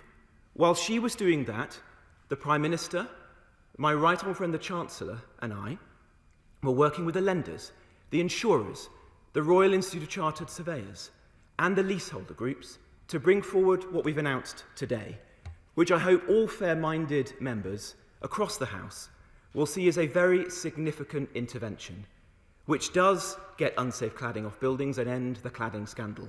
It does provide reassurance and confidence to leaseholders. It does ensure that the developers and the industry pay their fair share. It does build a world-class building safety regime. And it does enable us now to move forwards, to reopen and restore confidence in the housing market so the country can move forward again. Let's head to West Sussex with Sir Peter Bottomley. Sir Peter. Speaker, can I first say I'm a leaseholder neither affected by the problem nor gaining by the solution. Can I say to my right honourable friend, we recognise this is another set of major steps along the way during the last 3 years. The problems were spelt out by the all-party group, and I pay tribute to the honourable member for Ellesmere Port and Neston for working together in a cross-party way. There will be more to do, and the Select Committee will no doubt have hearings. I want to ask my right honourable friend if you'll first of all thank the Chancellor and the Prime Minister for helping to make the funding available. I won't claim it's going to be enough, but it's a major step forward, and I recognise that. There's the problem about low-rise in low-income areas, who may look at high-rise in high-income areas getting more direct help. Can he talk about that? And can he say that no leaseholder who doesn't actually own anything will have to sign away any of their rights to eventual compensation as and when the inquiry finishes and any civil claims of liability against developers, manufacturers, local building control or national regulators come to be finalised? Thank you. Well, I praise my honourable friend for his determined campaigning on this issue, which I think everybody in this House has recognised over many years and for which many leaseholders will no doubt be grateful. I've been pleased to work with him and to take his advice when it's been needed. I can assure him that the funding that we've made available today will provide leaseholders with the certainty and confidence that they need. That any leaseholder in a building over 18 metres will now know that they will not have to pay for the removal of cladding. And those leaseholders in the buildings that are lower rise those of 11 to 18 metres, can have great comfort from the fact that this new financing arrangement will be in place. It doesn't preclude any actions by the building or by the leaseholders against insurers or those holding warranties, the developers, and those actions should take place. We want to see those who made these mistakes brought to book. We don't want this all to fall upon the taxpayer. That's absolutely essential, because this is a very difficult judgment. We have to balance the interests of leaseholders who are homeowners with those of the broader taxpayer as well, and ensure that we're striking the right balance. I think we've done that today, and I hope this is a major step forward in the battle against this issue. I now head to SNP spokesperson Patricia Gibson, who's participating virtually with 3 minutes. Patricia Gibson. Thank you, Mr. Speaker.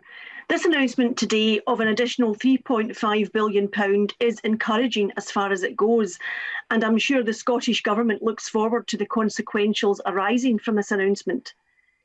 And what the Secretary of State has said today will offer some relief to homeowners affected by cladding issues, many of whom are already struggling with bills and simply don't feel able to take on more debt, as their dream homes have become a nightmare, with mortgage ratings of 0 due to unsafe cladding.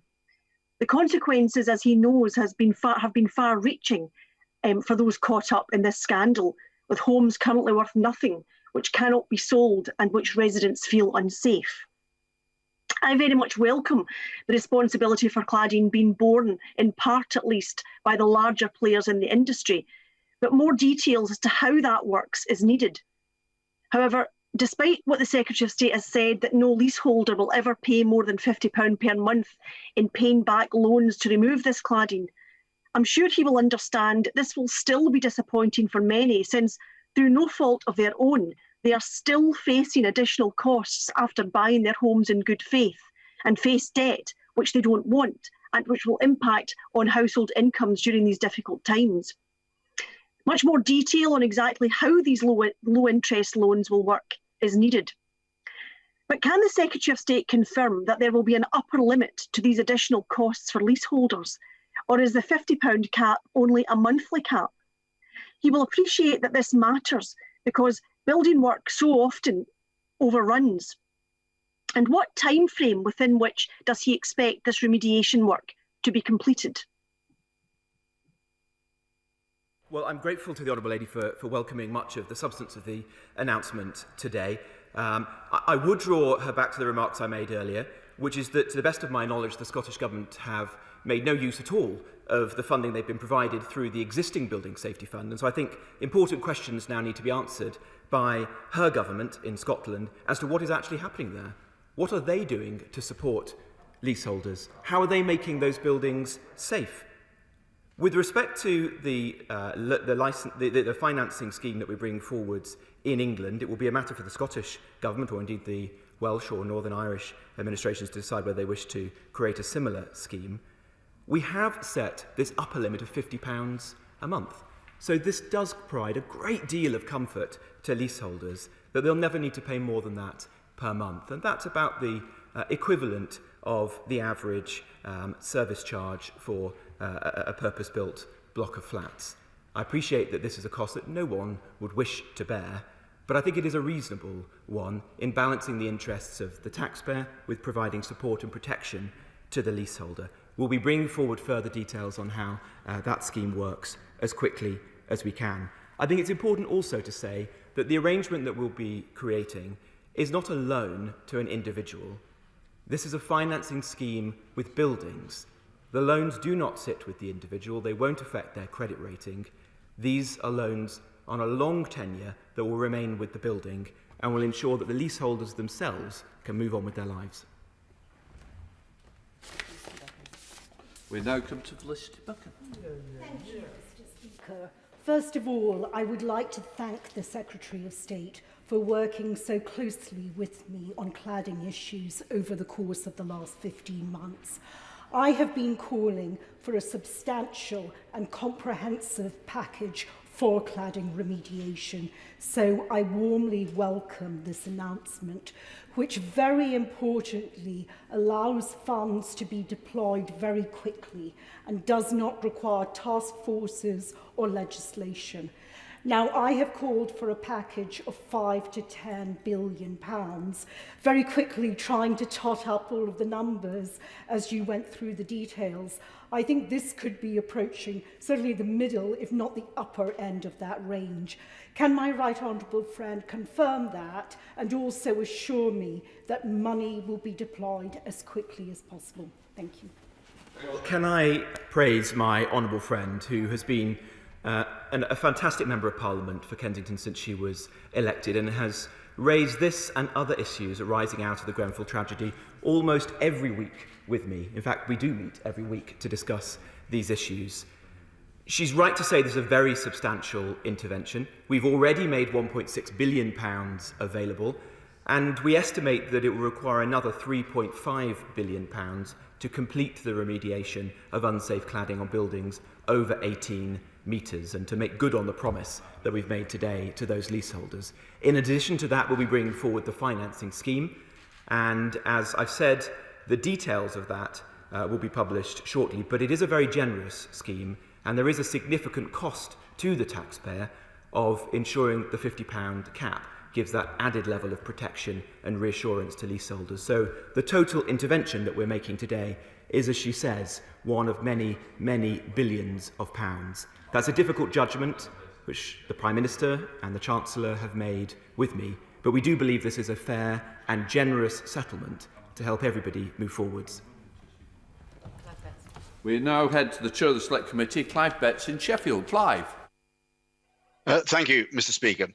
On behalf of the Select Committee, could I thank the Secretary of State for his statement and welcome it as far as it goes, because in terms of the Select Committee recommendations, it does, of course, only go so far. So I'd like to invite the Secretary of State to come back to the Select Committee to discuss this issue in more detail shortly after the recess. Immediately, will he confirm that as a result of the loan scheme, no leaseholder will be placed in negative equity? Secondly, in terms of the additional costs, non-cladding costs to deal with building safety, has he done any assessment of the impact of those costs, the total amount of those costs that will fall on leaseholders? And finally, will he confirm that there is no help in this statement for councils and housing associations, and as a result, to carry out essential safety work, they're going to have to put up rents, cut maintenance, or cut the number of affordable homes they can build? Well, can I thank the honourable gentleman and the members of the Select Committee for their expert advice on this issue over a number of years, and to me personally as Secretary of State. Of course, I'd be delighted to come before his committee and discuss this further in the near future. When he says that this doesn't go as far as he would have liked, I appreciate that sentiment, and no doubt there will be leaseholders watching today who would wish us to go even further. But this is a very significant intervention. We do have to keep coming back to that. English property rights, very broadly speaking, are based on caveat emptor, buyer beware, and the contents of the leases, the contracts, the warranties, the insurance policies that we as homeowners sign. What we're doing today is stepping in a way that governments haven't done in the past, that they haven't done when people's homes have been flooded or subject to subsidence or other unforeseen and incredibly difficult and challenging issues. We've chosen to do this because we have immense sympathy for the leaseholders affected, and as a matter of basic public safety, we have to get this unsafe materials off buildings as quickly as possible. And so I think this is the right judgment and the right balance to be struck between the interests of the leaseholder and those of the broader taxpayer. But I'd be delighted to come before his committee and discuss this in more detail soon. Let's head to Burton with Kate Griffiths. Kate Griffiths. Thank you, Mr. Speaker. I welcome the measures that my right honourable friend has set out today, but can I urge him to review the long-term issues here? Profitability should not come before safety. Will my right honourable friend look into the issues that I hear about regularly of new build properties not being built to high enough standards, leaving homeowners spending months chasing developers to come back and fix problems with their homes. I entirely agree with the Honourable Lady. We all believe in home ownership. We want to get more people onto the housing ladder, and we know that owning a home of your own is one of the most special achievements in life. But we also know that in recent years, some of our developers, and some of our most prominent ones too, have built homes which are to a poor standard. They have admitted it in some cases. And we need to make sure that that's corrected so that the quality of homes in this country is high and that members of the public can have confidence making that life-changing investment. It cannot be right that buying a home affords you less protection than buying a mobile phone or many other things we do in our daily lives. We want to see a major change in the culture of the industry so that homeowners get the product, the brilliant, beautiful, high-quality home that they deserve. We've set up a new homes ombudsman, and that's going to be passed into law as part of the building safety regulator. And the new regulatory regime, which is already in existence in shadow form, will be put into permanent form through the passing of that bill. For higher-rise buildings, those over 18 metres, that will create a very strict, world-class regulatory regime. Let's head to West Ham with Lynn Brown. Lynn Brown. Agree with everything the Honourable Member for Bristol West said, with knobs on. My constituents won't be reassured by what they've heard. Loans for leaseholders still ain't off the table. He's avoided talking about non-cladding costs, and there's still no guarantee my constituents won't be left with large associated bills for problems they didn't create. And a number of institutions are frankly profiteering from this crisis, including parts of the insurance industry and others, eye-watering premiums. Why are we still waiting for this Secretary of State to get a grip on this crisis? Well, I'm disappointed by the tone of the Honourable Lady's remarks. She has actually followed this issue very closely and has fought for her constituents, and I praise her, recognise her for that hard work. But this government has done a huge amount, and I entirely reject her accusations. We have brought forward the public inquiry. We've planned and are now legislating for a new building safety regulator, a world-class regulatory regime. We've brought in people to ensure that the home-safe cladding on ACM-clad higher-rise buildings is remediated, and that work has progressed a great deal over the course of the year. As I said earlier, many Labour politicians, including the Mayor of London, opposed that initially at the height of the pandemic. So we've done a great deal, but there's more to be done. I don't know what her proposition is with respect to other materials beyond cladding. All the expert opinion says focus on cladding. That is the primary risk here. That is the focus that government should have. I will keep following expert advice. If the Labour Party's position is that we shouldn't follow that, and that in fact the Chancellor should write a blank cheque and say that absolutely any building safety defect on any building of any height should be paid for by the taxpayer, then that is a cost, a very, very substantial cost, and I'd be interested to know how she intends to fund that. With respect to the insurance companies, I do now expect them to step up and ensure that their premiums are proportionate and risk-based, because I think some of them have been exploiting leaseholders in a very difficult position. Right, let's head to the West Midlands with Sean Bailey. Sean Bailey. Thank you, Mr. Speaker. And can I start by welcoming my right honourable friend's statement today? It was clearly the right one.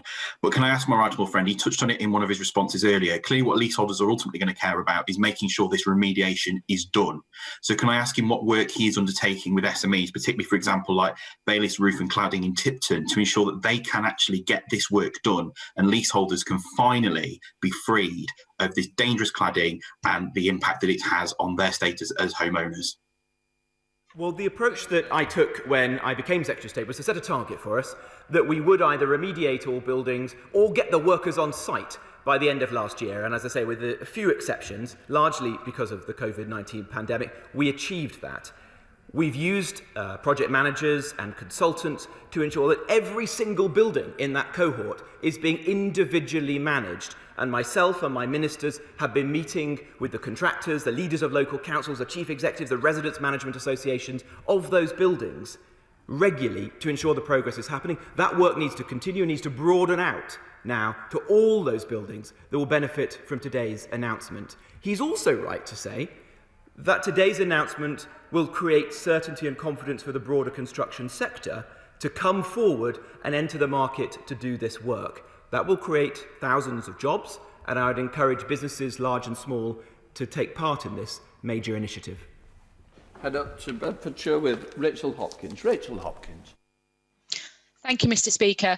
I'm pleased the Secretary of State wants to tackle rising insurance premiums, but I've also spoken to many leaseholders in my constituency of Luton South who have faced additional costs around other interim safety measures such as Waking Watch, and also in fixing other fire safety issues, which the Secretary of State seemed to push back on.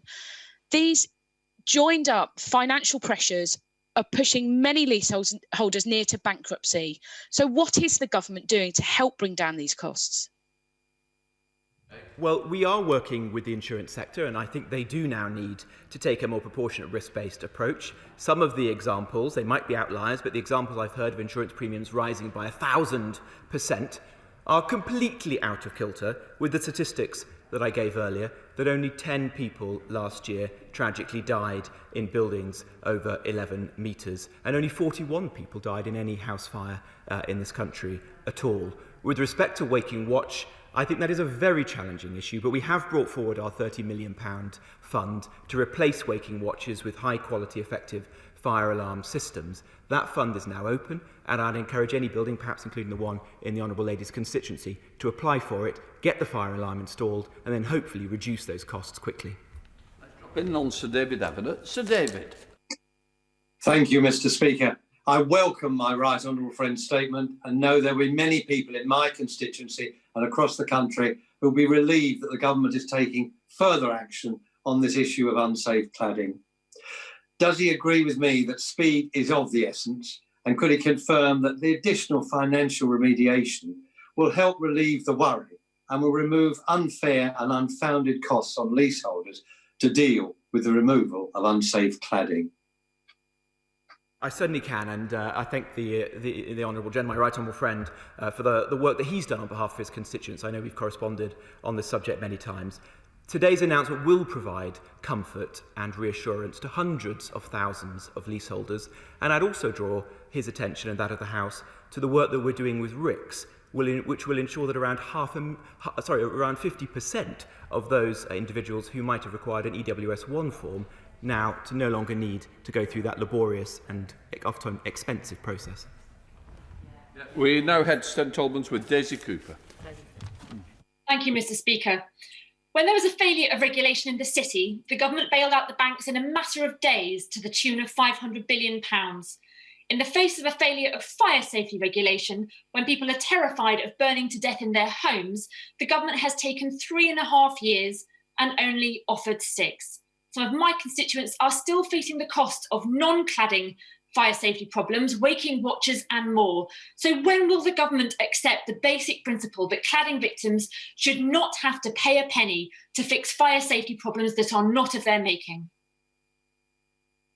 Well, actually, the government acted decisively in the immediate aftermath of Grenfell Tower. Expert opinion has evolved over time. The first expert advice the government received was, as I said earlier, to focus on ACM cladding, the cladding that's on the Grenfell Tower, and to focus on those buildings over 18 metres. We put in place the funding to do that, where the building owners and the industry weren't able or wouldn't pay themselves. The expert advice then said that there were some other materials which were somewhat less unsafe, but nonetheless still could be unsafe. And that work is underway, and the Chancellor gave an extra £1 billion at the budget a year ago to do that. And then we brought forward this very, very substantial intervention today. So we're working intensively and extensively to tackle the issue, and I hope today's intervention will be a permanent and lasting settlement. Let's head to the North West with Andy Carter. Andy Carter. Thank you very much, Mr. Speaker. And can I also thank the Secretary of State for his statement today in relation to building safety. Warrington doesn't have any apartments above 18 metres, which would require remediation. But I have heard from a number of parents concerned that their sons and daughters are paying additional charges levied by landlords to cover the cost of insurance and waking watches in apartments that they've purchased.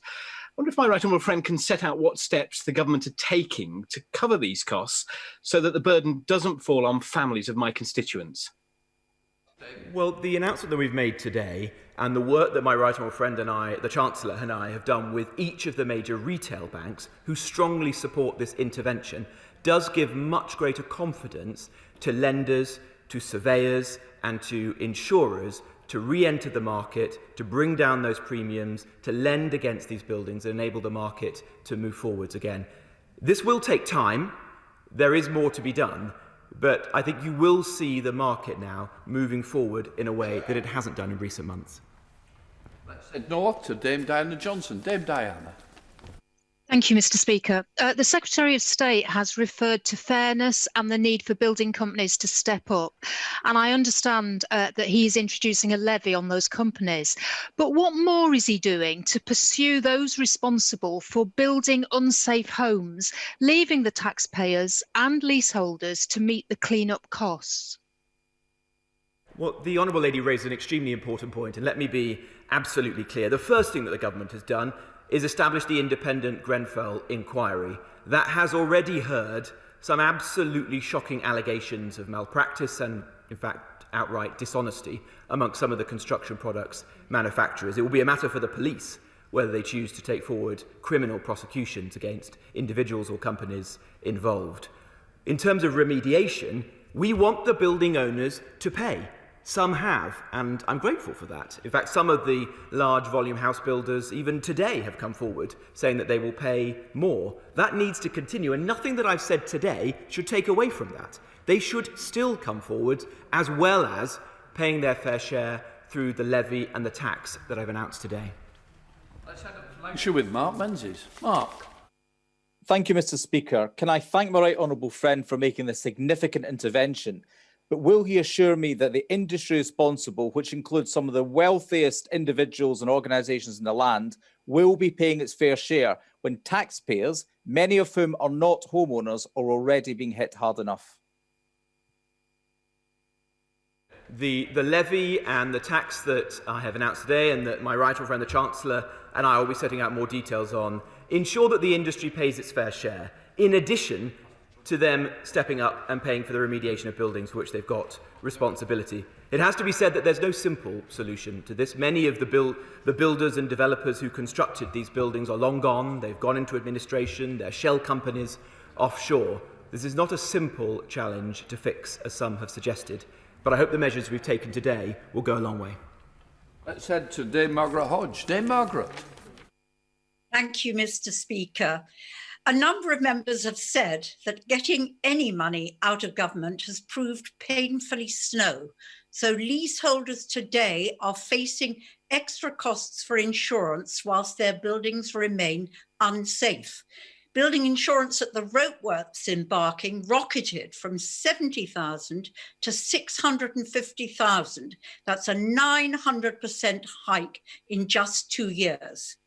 Now, the ABI has told me that ministers have refused to engage to find an urgent, practical way forward now. Will the minister assure us today that the government will immediately engage with all insurers, take on some of that short-term risk so that leaseholders can buy affordable cover until their buildings are made safe? Well, can I pay tribute to the Honourable Lady for the work that she's done, and she and I have worked together since the terrible fire that her constituents suffered in Barking. She's right to raise the issue of insurance, as other members of the House have done already. There is a challenge here because, as with the lenders, the insurers are faced with assessing a new and heightened level of risk. But I do think that the Association of British Insurers now needs to step up and take a proportionate risk-based approach. As I've said repeatedly, the risk to life in buildings is actually very low, mercifully, with the tragic exception of the events of 2017. And so insurers should be pricing that risk correctly and not passing on those costs or even profiteering on the backs of the leaseholders. We have engaged repeatedly with the insurers, both myself and my honourable friend, the noble Lord Greenhouse, who leads on building safety, and we will do so again. We now go to Andrew Selous. Thank you very much, Madam Deputy. Significant intervention and the relief that it will bring to so many people. And does the Secretary of State agree with me that we've established a very important principle today, that if developers ever behave in this type of manner again, the government will come after them and not the hard-pressed taxpayer to put these issues right? Well, my honourable friend is absolutely right. We all feel immense sympathy for the leaseholder. They are innocent parties in this situation. But it also isn't right that the taxpayer, the broader taxpayer, many of whom are not homeowners at all, has to step in and foot the bill. So we've tried to strike a balance today, and we've tried to ensure that the developers, the builders, the industry behind this pays a fair share. In the building safety bill that we'll be bringing forward later this year, we'll bring forward a very tight regulatory regime so that buildings, those over 18 metres, the high-rise buildings, are built to a very high standard, and these issues should not happen again. Deputy Speaker, leaseholders in Hornsey and Wood Green have been trapped for the third lockdown in a terrible situation with building defects, unsure when they can lend, when they can get a mortgage to move on in their property. One said, "I'm at my wit's end with a small newborn baby." So I hope that today will bring her some succour. But what about councils and what about housing associations, which after 10 years of austerity simply do not have the money to be able to give much relief to desperate leaseholders? Has he got any good news for those leaseholders? Yes, well, the Honourable Lady raises an important point, and we have been working very closely with local authorities since the start of this issue in the immediate aftermath of the Grenfell tragedy, and I've engaged repeatedly with the National Housing Federation, who've done excellent work in this regard. We did provide funding to help support them, and we're focusing the funding that we've provided on those housing associations or local councils who cannot fund this themselves, either through their own reserves or their ability to borrow. Most housing associations can do that. There will be a small number who can't. Of course, there are choices at every turn in this, and that in itself will have consequences and make it harder for those housing associations to invest in more affordable and social housing or other important aims that they and I share, like making those buildings more energy efficient to meet our climate obligations as well. That's the difficult situation that we find ourselves in. The other thing I would just say to the Honourable Lady is I'm acutely aware of the challenges faced by shared owners, and we're going to make particular provision to protect them so that they don't have to meet disproportionate costs with respect to cladding remediation. 18 withdrawn, so we go to Ellie Reeves. Thank you, Madam Deputy Speaker. In my constituency, I have a number of buildings that are below 18 metres. Today's announcement means leaseholders of these buildings will still need to foot the bill, and the offer of loans is small comfort to my constituents, many of whom are already struggling. So what does the Secretary of State say to my constituents who were promised leaseholders wouldn't have to pay for a crisis they didn't cause? Well, let me be clear on this point once again. The expert advice is very clear. That says that we should focus our attention on the buildings where there is a higher risk. Those are buildings over 18 metres. And so it's right that government chooses to do that when it's using such large sums of taxpayer money.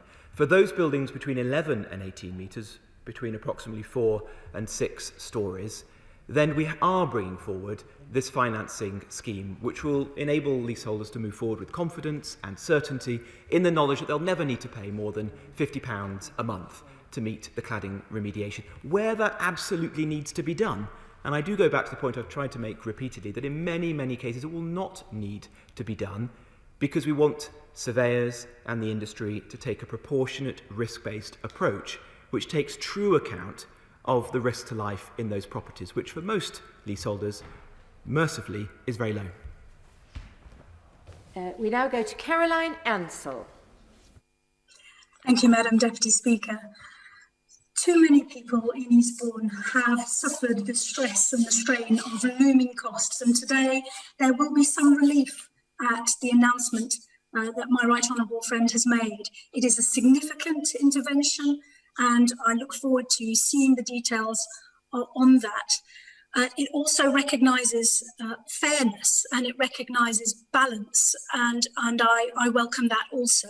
Can I ask, although we are of course today focusing on cladding, can I ask what further work there will be done to help those leaseholders who are now facing costs around fire safety defects also exposed in the wake of the Grenfell tragedy, not cladding, but fire breaks, fire doors, and those very necessary works, which themselves can be very costly too. Well, the Honourable Lady has championed her constituents in this regard, and she and I have discussed this in the past. I hope the announcement will provide comfort to some of the constituents that I'm aware of in Eastbourne. One building in particular that I think we've corresponded on is above 18 metres, and so will certainly be a beneficiary of this scheme if it hasn't been of previous ones. She's right to raise the fact that there are other building safety defects which have come to light, and we have spoken about those in the past, whether that's fire blocks, insulation or fire doors, and some of those works will need to be done. That needs to be done on a proportionate risk-based approach, only where there is a true risk to life, so that the bill for leaseholders is not disproportionate. We also, of course, want to see the building owners step up and pay for those works. Where there's been poor workmanship, the building owner needs to take responsibility, and we will continue to do everything we can to support leaseholders to pursue those claims. We now go to Janet Davey. Thank you, Madam Deputy Speaker. I welcome the intervention this afternoon and the Secretary of State's acknowledgement of the despair and sheer anger that people and families experience since they've been living in unsafe homes due to unsafe cladding. However, I put it to the Secretary of State that what my constituents will want to hear is clear timescales for this remedial work, as it has now been nearly 4 years since so many lives were lost in the Grenfell fire. Leaseholders need reassurance that they will not need to wait another 4 years. Please also explain why leaseholders should be made to pay hidden costs or otherwise for a problem they did not cause. Is this the best the government can do, and is this what the government considers to be fair? Well, I do think this is a fair intervention. It's the largest of its type I think any government in this country has ever made. It is a balance between the interests of the leaseholders and those of the broader taxpayer, as I've already said. In terms of wider building safety defects, as I said in answer to the Honourable Lady for Eastbourne, we'll do everything we can to support leaseholders to pursue action against those people who made those errors and omissions in the past. And I share the anger of leaseholders of the mistakes that have been made, both those by industry and by regulators who came before us. What we must do now as a government is move forward, make sure this never happens again, and support leaseholders as much as we practically can do. And that's exactly what we intend to do. Sir Edward Lee. May I once again say a word on behalf of a group of people who hardly ever gets a mention in this chamber, namely the poor, benighted general taxpayer. Barely a single one of my 75,000 constituents lives in a house or block of flats over 4 stories high.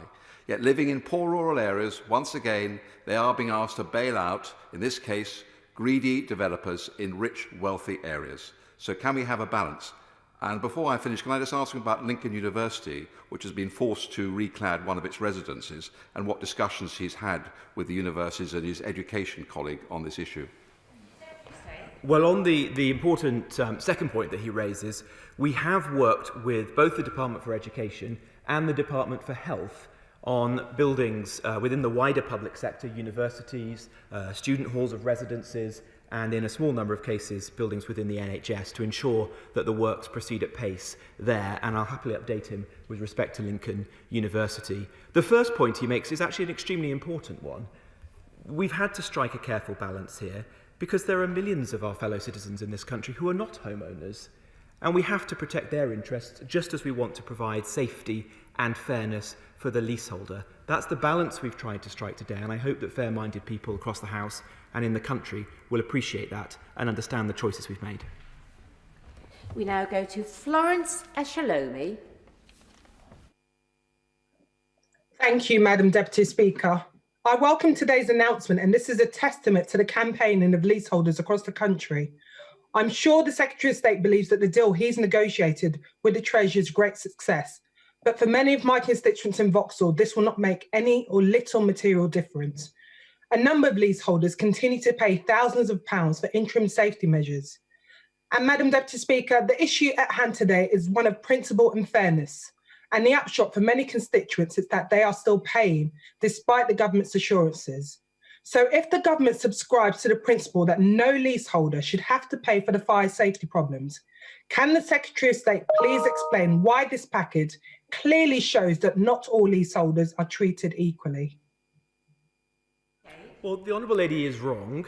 There will be thousands of her constituents who will directly benefit from today's announcement. We've chosen rightly, on the basis of expert advice, to prioritise buildings over 18 metres. That is where the greatest risk is. It would be quite wrong for us to direct public money, taxpayers' money, to buildings where the risk is low or extremely remote. So we're targeting it on the buildings that need it the most. And in those buildings, leaseholders can have certainty that they will not be paying for the remediation of unsafe cladding. It will either be paid by the building owner, the developer, which is quite right, or it will be paid for by the taxpayer, and we'll be using the levy and the new tax to recoup as much of that as we possibly can. And in the other buildings, those where the risk is significantly lower, we will be ensuring the new financing arrangement gives real comfort to people that they'll never need to pay more than £50 a month. And my expectation is that many, many of them will pay significantly less than that. So I think to most reasonable people, that will be a sum of money which is truly affordable and manageable within the budget of most homeowners. We now go to Lee Anderson. Thank you, Madam Deputy Speaker. I want to thank the Secretary of State for all his hard work on this, and I welcome what he has announced today. But could I ask my right honourable friend what the Scottish and Welsh governments are doing to improve building safety? I honestly don't know. The Scottish Government have, as far as I'm aware, done nothing with the very significant sum of money that the Chancellor gave them previously through the Barnett Consequentials process. I'm not aware of what the Welsh Government is doing. I think those are questions that are better directed to the Scottish Government and to the Welsh Labour administration. We now go to Neil Coyle. Thank you, Madam Deputy Speaker. The Secretary of State said that his mission is the safety and fairness of leaseholders. How then do today's proposals protect a leaseholder who's been paying £50 a month, but at the point of sale still has a large loan outstanding on their home due to the cost of removing unsafe cladding? Isn't the truth that he's failed to deliver on promises of fairness and he's choosing to leave thousands of leaseholders facing massive costs? The honourable gentleman, for whom I've got great respect, but he misunderstands the scheme that we've just announced. For those buildings between 4 and 6 storeys, where the risk is much lower, leaseholders will have the opportunity, if they wish to, we know compulsion, the opportunity to take advantage of the financing scheme. That loan scheme, financing arrangement, will sit with the building. It will not sit with the individual. It won't affect their own personal credit rating, and it shouldn't have a material impact upon the value of their property. It will be akin to paying somewhat more on your service charge every month. And as I say, it will be capped at £50 a month, which is akin to the average service charge. And of course, many buildings pay service charges far in excess of that already. Now go to Sir Geoffrey Clifton-Brown. Thank you, Madam Deputy Speaker. In drawing the House's attention to my register of interest, can I say to my right honourable friend, I think this is one of the most generous and innovative schemes anywhere. Can I ask him particularly about those buildings to where the finance loan scheme is applicable, and whether it will be applicable to non-cladding costs, but nevertheless have a material health and safety element in them, for example, fire doors and asbestos? Well, we've chosen to focus both the grant scheme and the financing arrangements on cladding. That's, I think, for good reason, because the expert advice that we've received from the independent panel consistently says that cladding is the greatest danger that needs to be combated. There may be other defects in buildings. They will vary widely, building to building, and those will have to be a matter for the building owner and for the homeowners. But we, as a government, are going to tackle the big issue here, which is cladding, and end the cladding scandal that began with the Grenfell Tower tragedy. Now go to Justin Madders. Thank you, Madam Deputy Speaker. I welcome the funding announced as a step in the right direction, but unfortunately, it's only likely to cover around half the anticipated costs, and it is the innocent leaseholder who will be picking up the bill for the other half. The Secretary of State has said he has sympathy for leaseholders, but that sympathy doesn't appear to extend below 18 metres and directly contradicts the promise repeatedly made that no leaseholder would have to pay anything. I deeply regret the government's decision to break that promise and create another injustice. So can the Secretary of State say how many leaseholders he now estimates will be subject to the loan scheme that he has announced today? State. We don't want any leaseholder to be paying for fire safety defects. We want that to be paid for by the building owners, the developers, the builders, the people who did this in the first place. Where that's not possible, and as I said before, there are circumstances where that's the case because there are building owners that no longer exist, that's gone bankrupt, there are shell companies overseas. That's the world that we're dealing with. This is complex and multifaceted. It is not simple. In those situations, buildings above 18 metres where the greatest risk lies will take advantage of the new scheme, and no leaseholder in that situation will have to pay for the remediation of unsafe cladding. Below 18 metres where the risk is significantly lower, guided by our expert opinion, the financing arrangements will be in place. This is a comprehensive plan to provide comfort and reassurance, certainty and confidence to as many leaseholders as possible.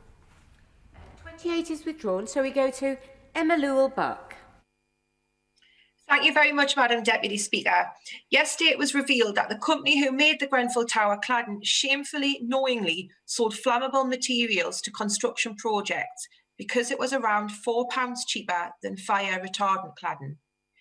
It's taken the government all of these years to propose measures that will stop companies prioritising savings over life, in that they still haven't bothered to identify all of the buildings, including care homes and hospitals, that may have unsafe cladding. Why is that? Well, the Honourable Lady is wrong.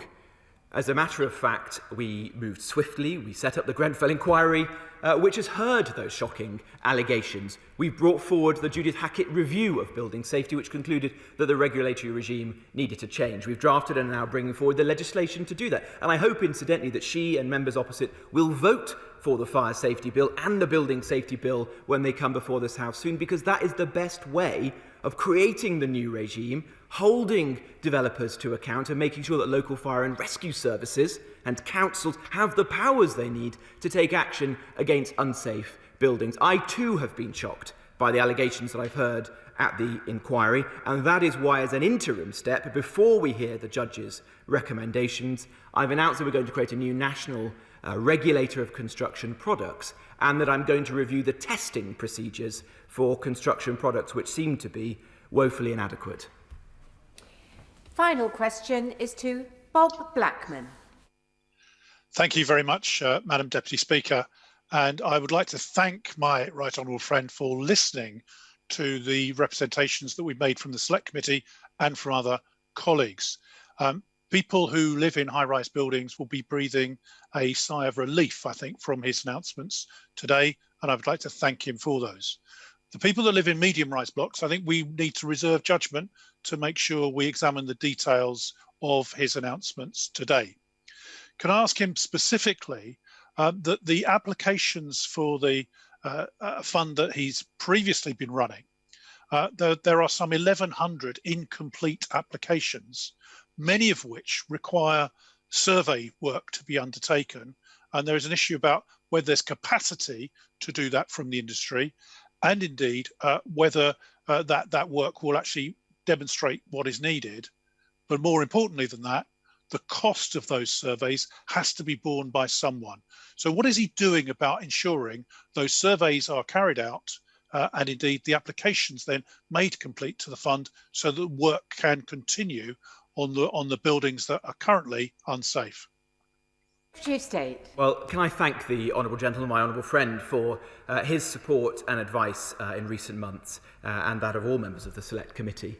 With respect to the fund, we've received a large number of applications which, as he says, are incomplete. That reflects the fact that many building owners do not know as much as they should know about the materials on their buildings, and so a great deal of work needs to be done to assess those so they can now be funded, the work's contracted, and we get those workers on site to do the important building safety works as quickly as possible. There's a particular problem, which he alights on, with respect to the number of fully trained, competent assessors who can go out and do that important first step. We're working with the Royal Institute of Chartered Surveyors to dramatically increase the number of fully trained assessors. That work has started and the numbers are already increasing. And we're also working with the Treasury so that those individuals are not merely trained, but can get the professional indemnity insurance that they'll need to do the job.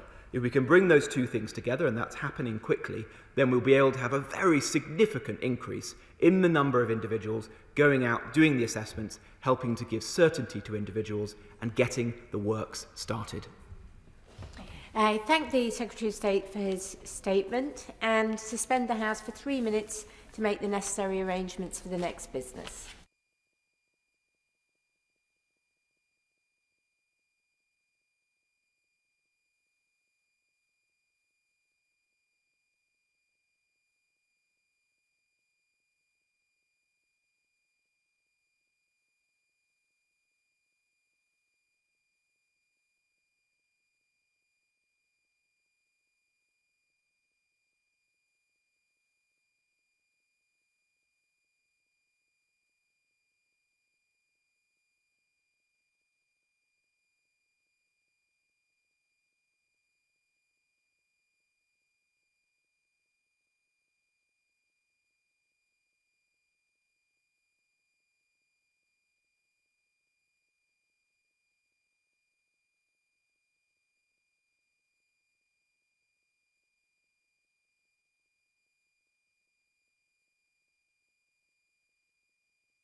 Okay.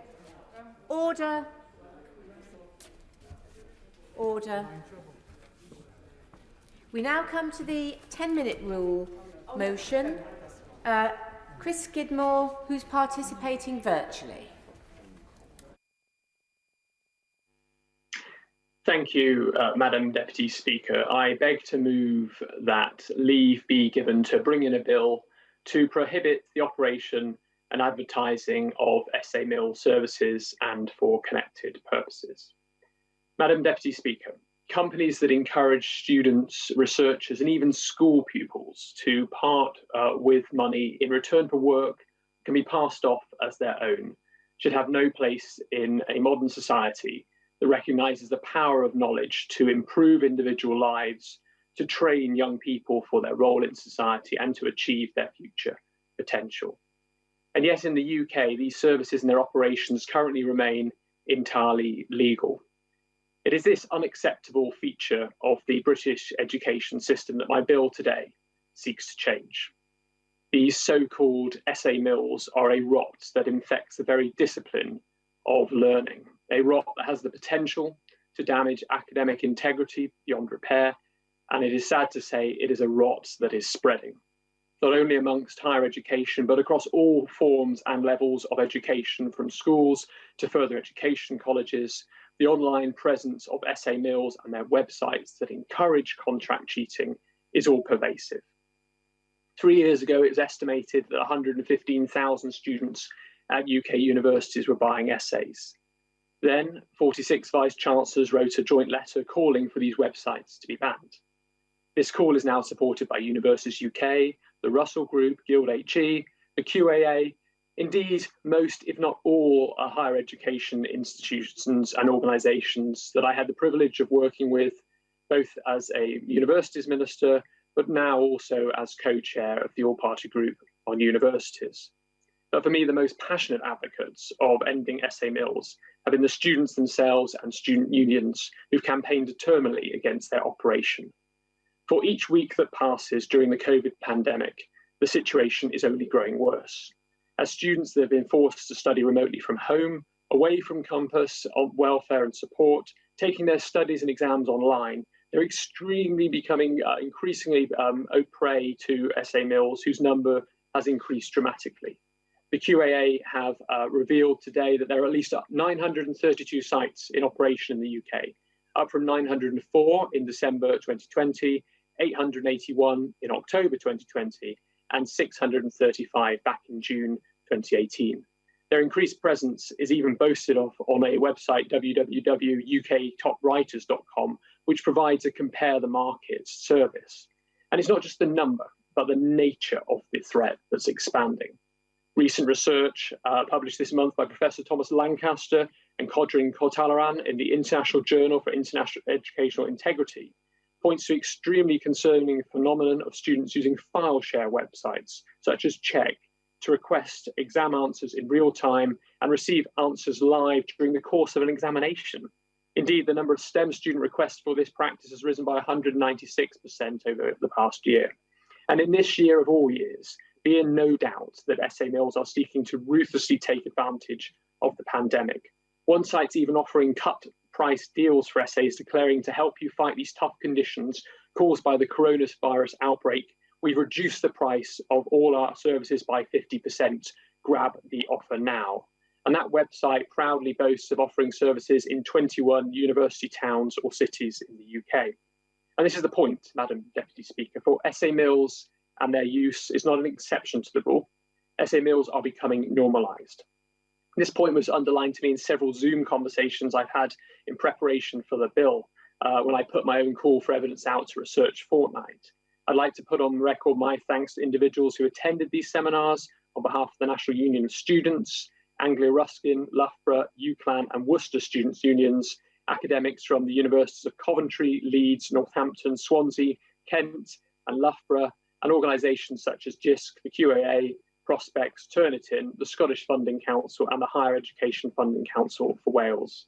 I heard of stories of students now being recruited on campus as influencers, being paid to leaflet student halls with flyers offering essay mill services, tales of students being blackmailed by these companies for having paid for the essays with threats of being reported to their universities or employers, stories of international students of being targeted on Facebook, Twitter and WhatsApp, being encouraged to sign up to academic support services before they started university without even realising what they were doing was wrong.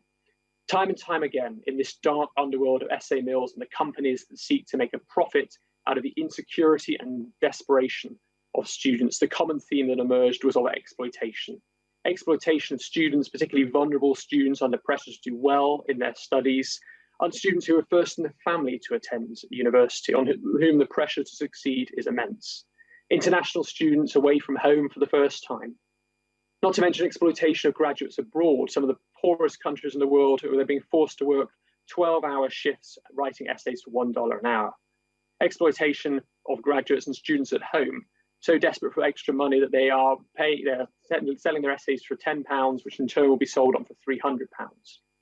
I wish to make clear that my bill would not seek to criminalise students themselves for using essay mills. Instead, I propose that universities need to look at new strategies for creating second chances, for educating students in their mistakes, following the example of the Courageous Conversation programme at the University of New South Wales that gives students the opportunity to own their mistakes before formal investigations begin.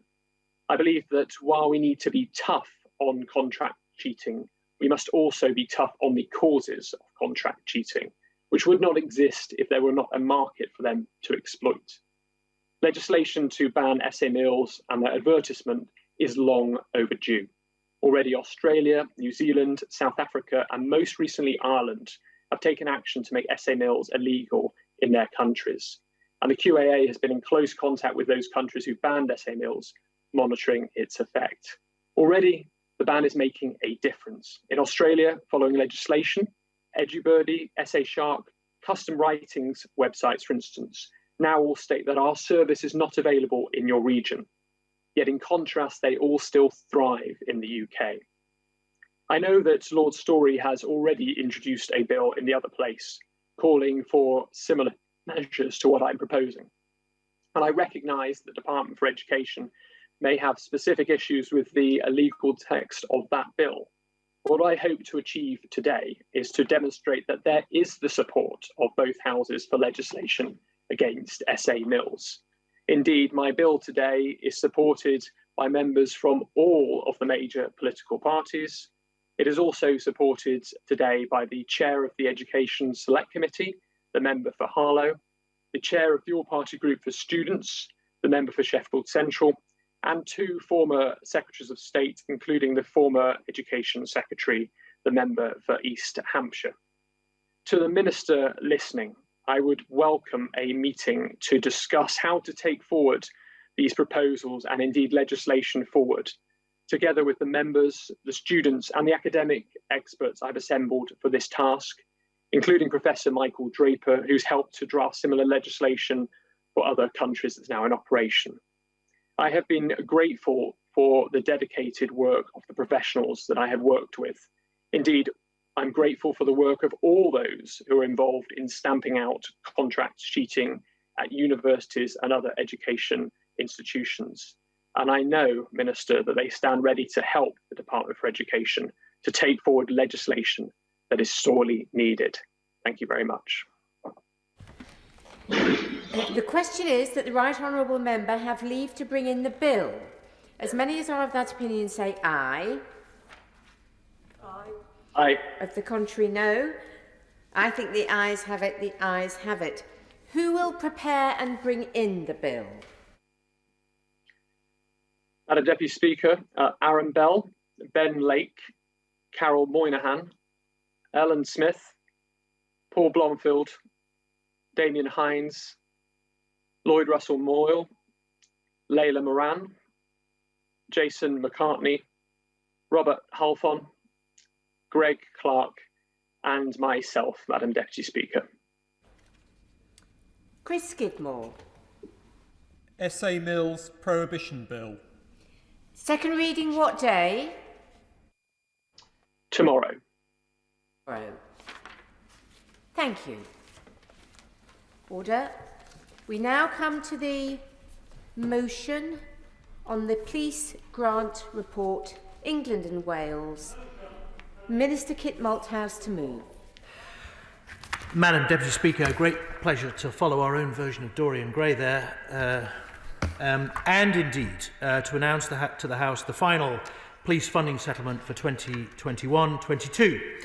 Now, Madam Deputy Speaker, whilst I appreciate it's not ideal that the House is debating this publication prior to consideration by the Select Committee on Statutory Instruments, it is essential that suitable preparatory time is given to the relevant parties prior to implementation, and this, coupled with the difficulty in securing suitable floor of the House approval slots and the February recess, has meant that unfortunately it has not proved possible to achieve pre-scrutiny on this occasion, and I'm sorry about that.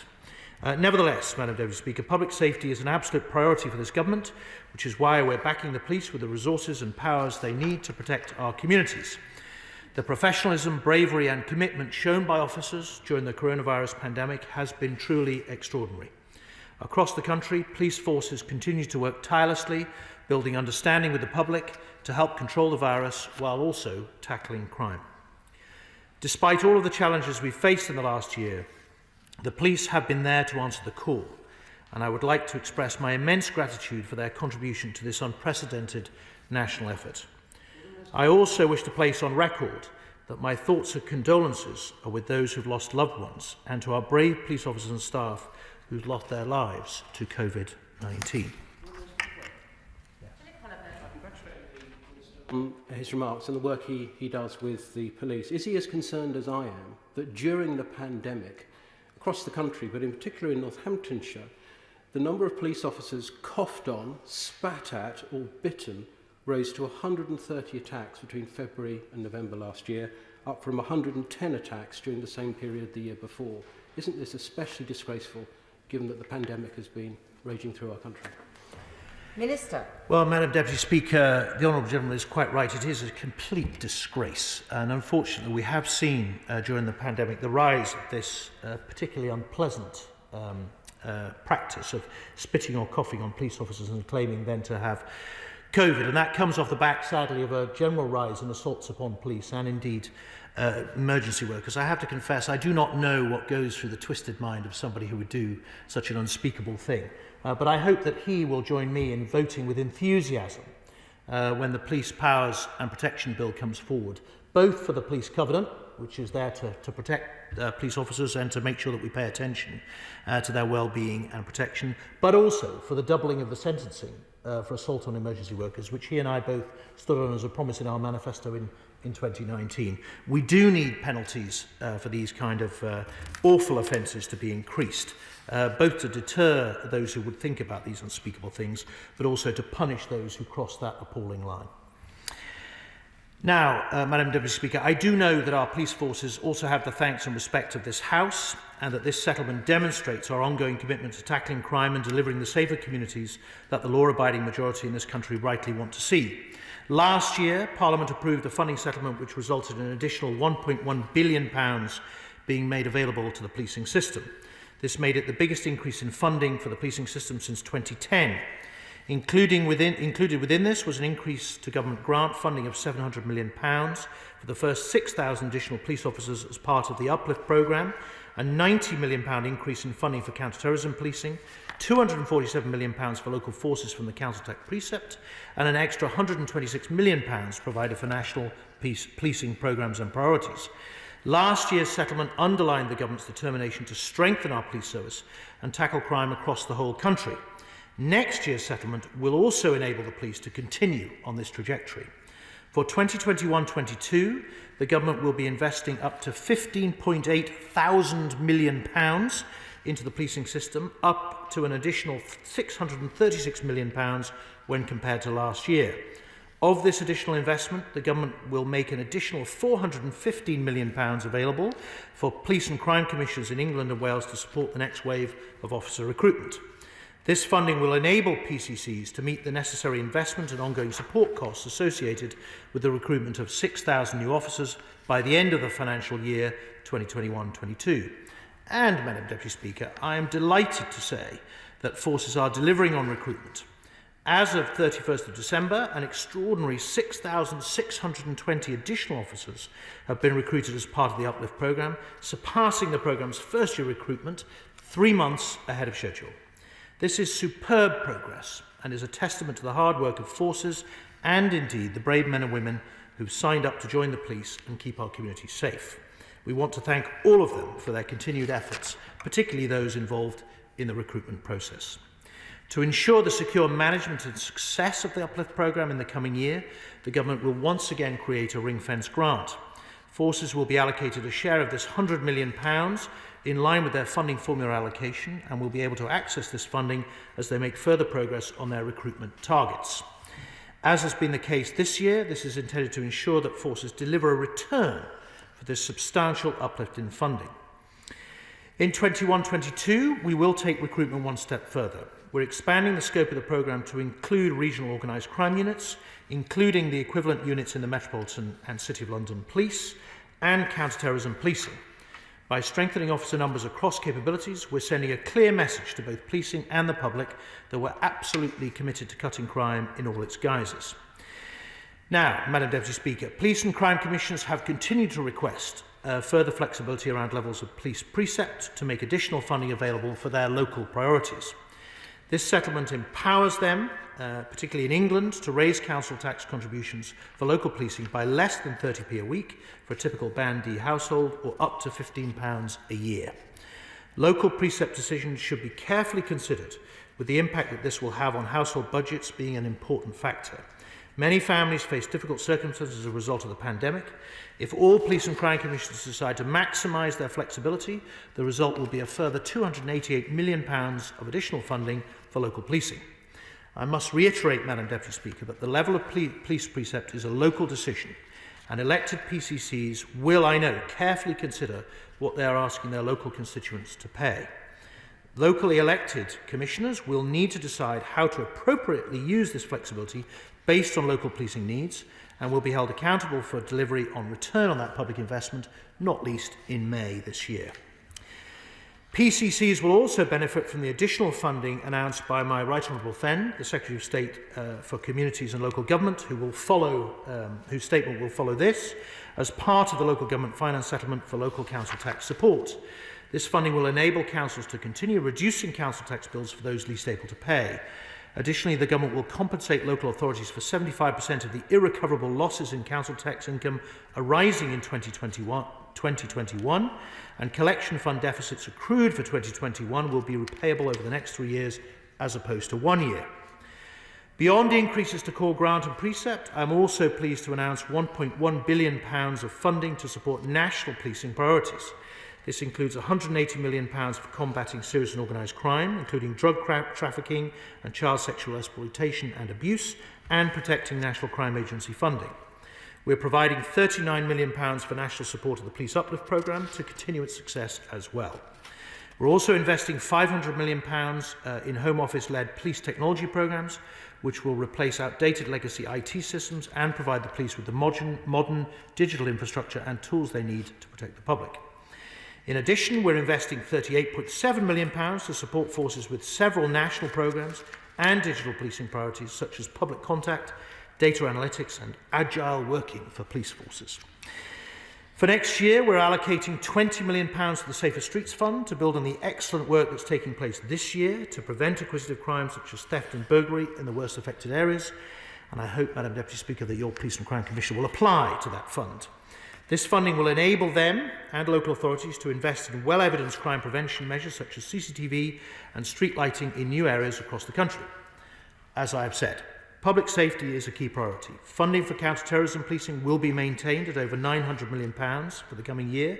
In addition, £32 million will be made available for the development of a new CT Operations Centre, which will bring together partners from counter-terrorism policing, the intelligence agencies and the criminal justice system, coordinating their expertise, resource and intelligence in a state-of-the-art facility. This investment is critical to help to continue the vital work of counter-terrorism police officers across the whole country. This settlement confirms significant investment in our police forces, and it's only right that we expect to see continued improvements in efficiency and productivity to demonstrate to the public that they are getting the most out of this increased funding. The Government therefore expects to see £120 million of efficiency savings delivered next year from across the law enforcement sector. These are reflected in the funding set out as part of the wider settlement.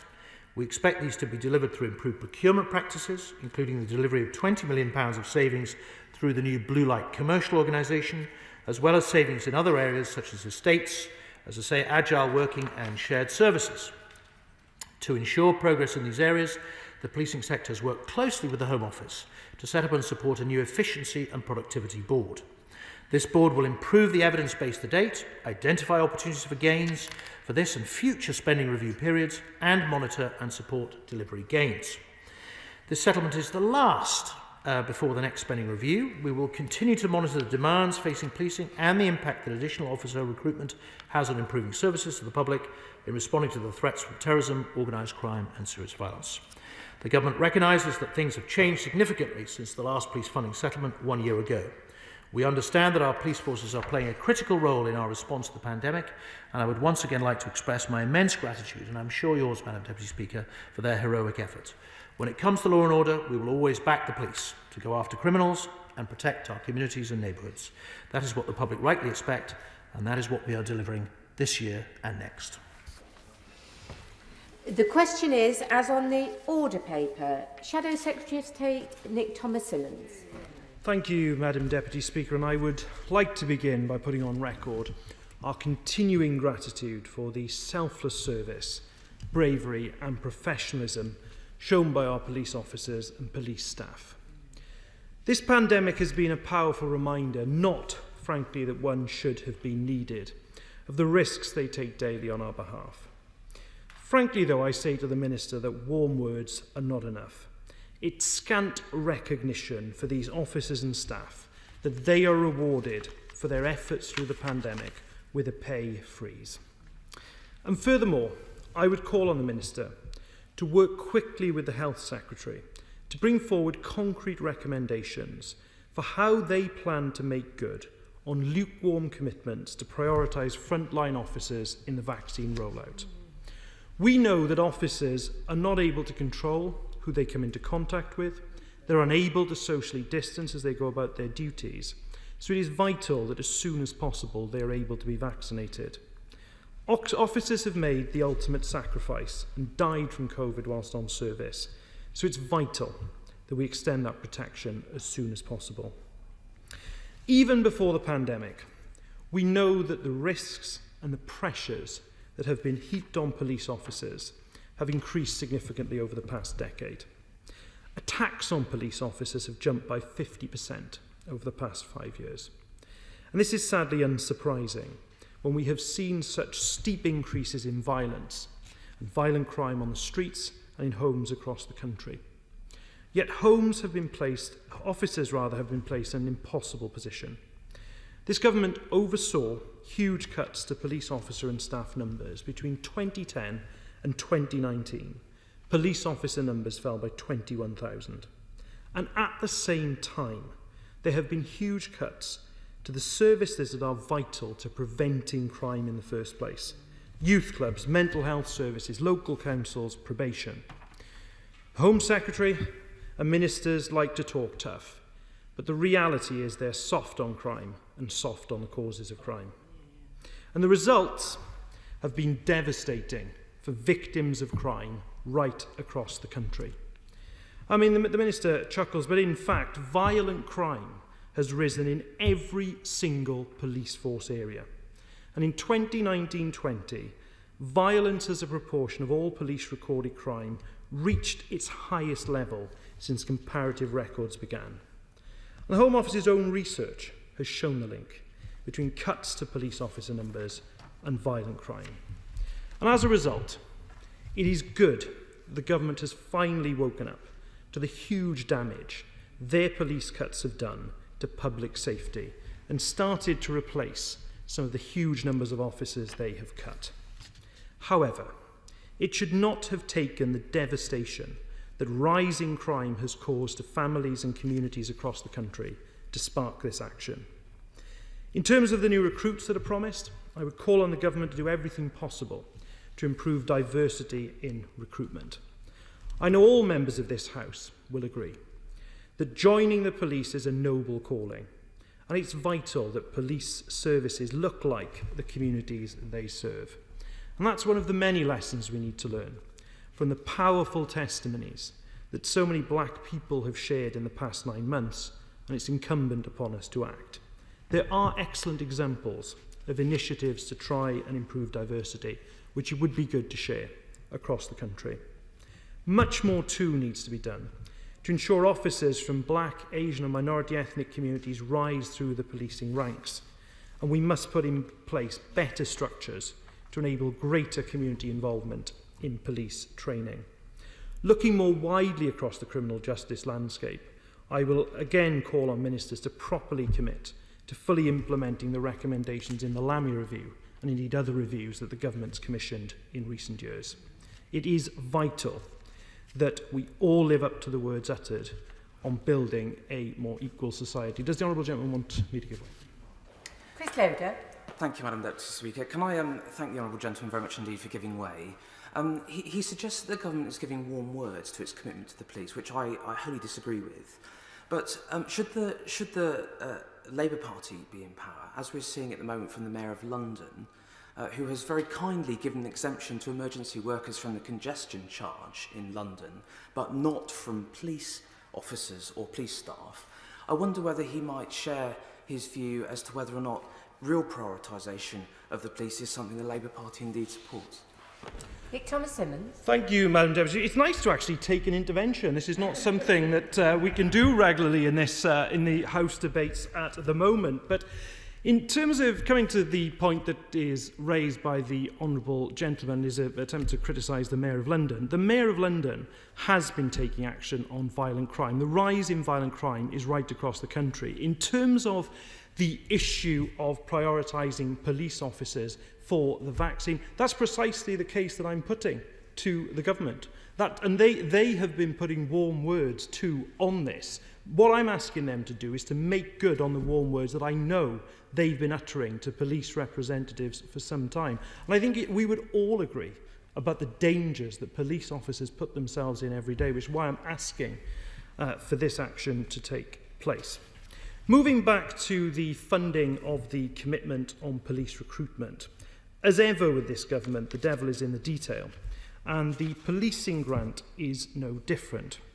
And I point out, first of all, that when the Prime Minister pledged to increase the number of police officers, he did not make clear to voters that a significant proportion of this would rely on increasing the council tax preset by £15 a year. And this at a time when family finances are so hard pressed.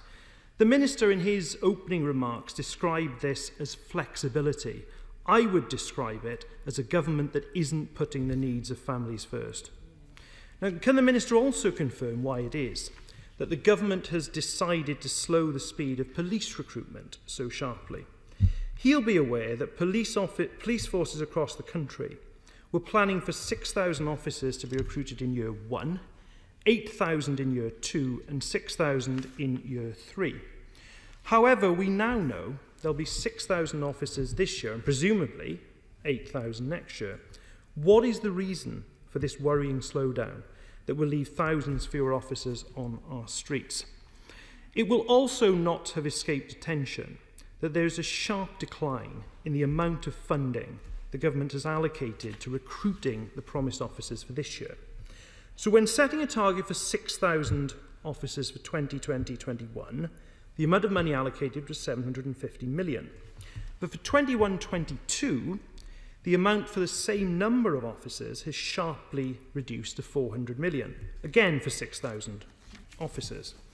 Now, the Minister may say this is in part due to so-called front-loading of costs for additional officers. Indeed, he confirms that is what he indeed would say from a sedentary position. However, we know that in fact police forces have been incredibly stretched, and even with the promises of additional officers, there are huge budget pressures elsewhere, and that is why many forces have had to freeze police staff recruitment. Since 2010, there's been a fall of over 13% in police staff.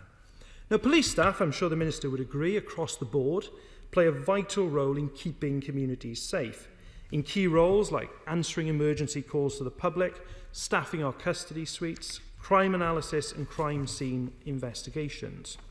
This also includes the loss of PCSOs who played such a vital role and play such a vital role in neighbourhood policing. Undermining all of these functions makes our communities less safe and keeps police officers behind desks and away from the streets where we want them to be.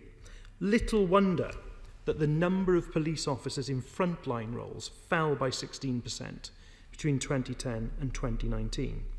And these funding pressures are likely to be even more keenly felt when the required 120 million efficiency savings outlined in the Provisional Police Grant Report in December, indeed repeated by the Minister from the dispatch box today, come to pass. The fact that our brave officers are being forced to work with reduced numbers of colleagues and with a pay freeze is particularly galling at a time when such huge sums of money are being wasted on government inefficiencies. That's why the answer that was given to my honourable friend, the Shadow Policing and Fire Minister, at Home Office questions is so revealing. So poor, frankly, is Conservative management of the Home Office that delays to the emergency service network mean that police forces will have to spend an extra 600 million, bringing the total to 1.5 billion to replace the old radios whilst they wait even longer for new equipment. Although perhaps, Madam Deputy Speaker, we should not be surprised at the complacent attitude to serious errors at the Home Office or the impact that they can have. Members will have seen the deeply worrying statements and the lack of grip at the Home Office over the catastrophic loss of police data. A confused picture that's seen ministers contradicted by the NPCC letter and now an independent review having to be held to get to the bottom of what went wrong. But one thing is clear. Thousands of police records have been deleted and criminals will in all likelihood go free as a result of this fiasco. And frankly, more effective Home Secretaries than this one have gone for lesser mistakes on their watch. And these errors are not isolated incidents. They're part of a picture of ministers who've lost a grip on vital issues of national security. We've seen it over the failures on quarantine, the rises in violent crime, the failure to get a grip of the data deletion, and too often we fail to see the Home Secretary taking charge of these issues and delivering results.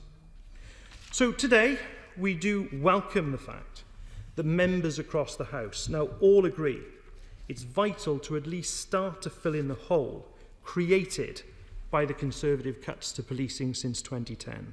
But there are and do remain a number of worrying aspects, including the huge general financial pressures for the police, officers being forced off the streets to backfill for police staff, the slowing down of police recruitment. And we will judge the government by their actions on this, as people are fed up, frankly, of empty promises.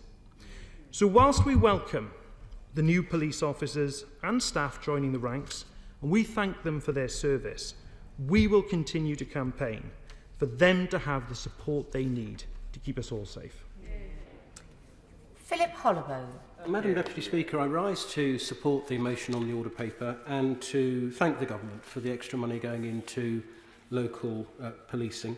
I thank the Minister for his endeavours. I think he's been a superb Minister for Policing.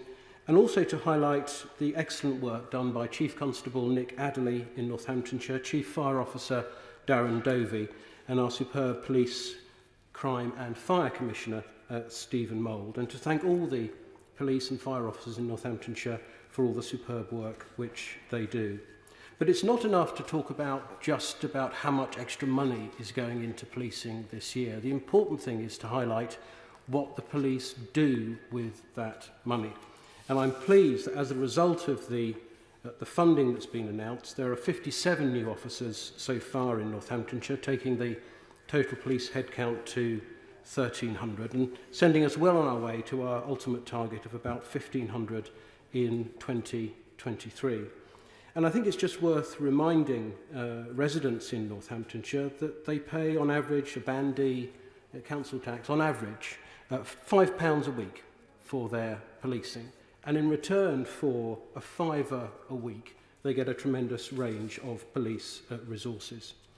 Madam Deputy Speaker, with your permission, I wanted to concentrate on 4 particular issues that affect Northamptonshire. The first is county lines drug gangs. Secondly, automatic number plate recognition technology. Thirdly, assaults on police officers. And fourth, tasers. Now, Northamptonshire Police should be congratulated for the efforts they've undertaken over the last 2 years, especially in busting county lines drug gangs. And I think it was only last week it was reported in the national press that Northamptonshire was responsible for the biggest ever takedown of a UK narcotics network, when as a result of an extensive investigation over a long period of time, they managed ultimately to jail 72 gangsters who had been described as untouchable, with a total sentencing of 220 years. As a result of this drugs bust, 18 county lines and 12 local drug lines were busted, and £1.3 million of drugs taken from our streets. Disgracefully, Northamptonshire Police found these gangs exploiting vulnerable children as young as 14 to sell crack cocaine and heroin on local streets.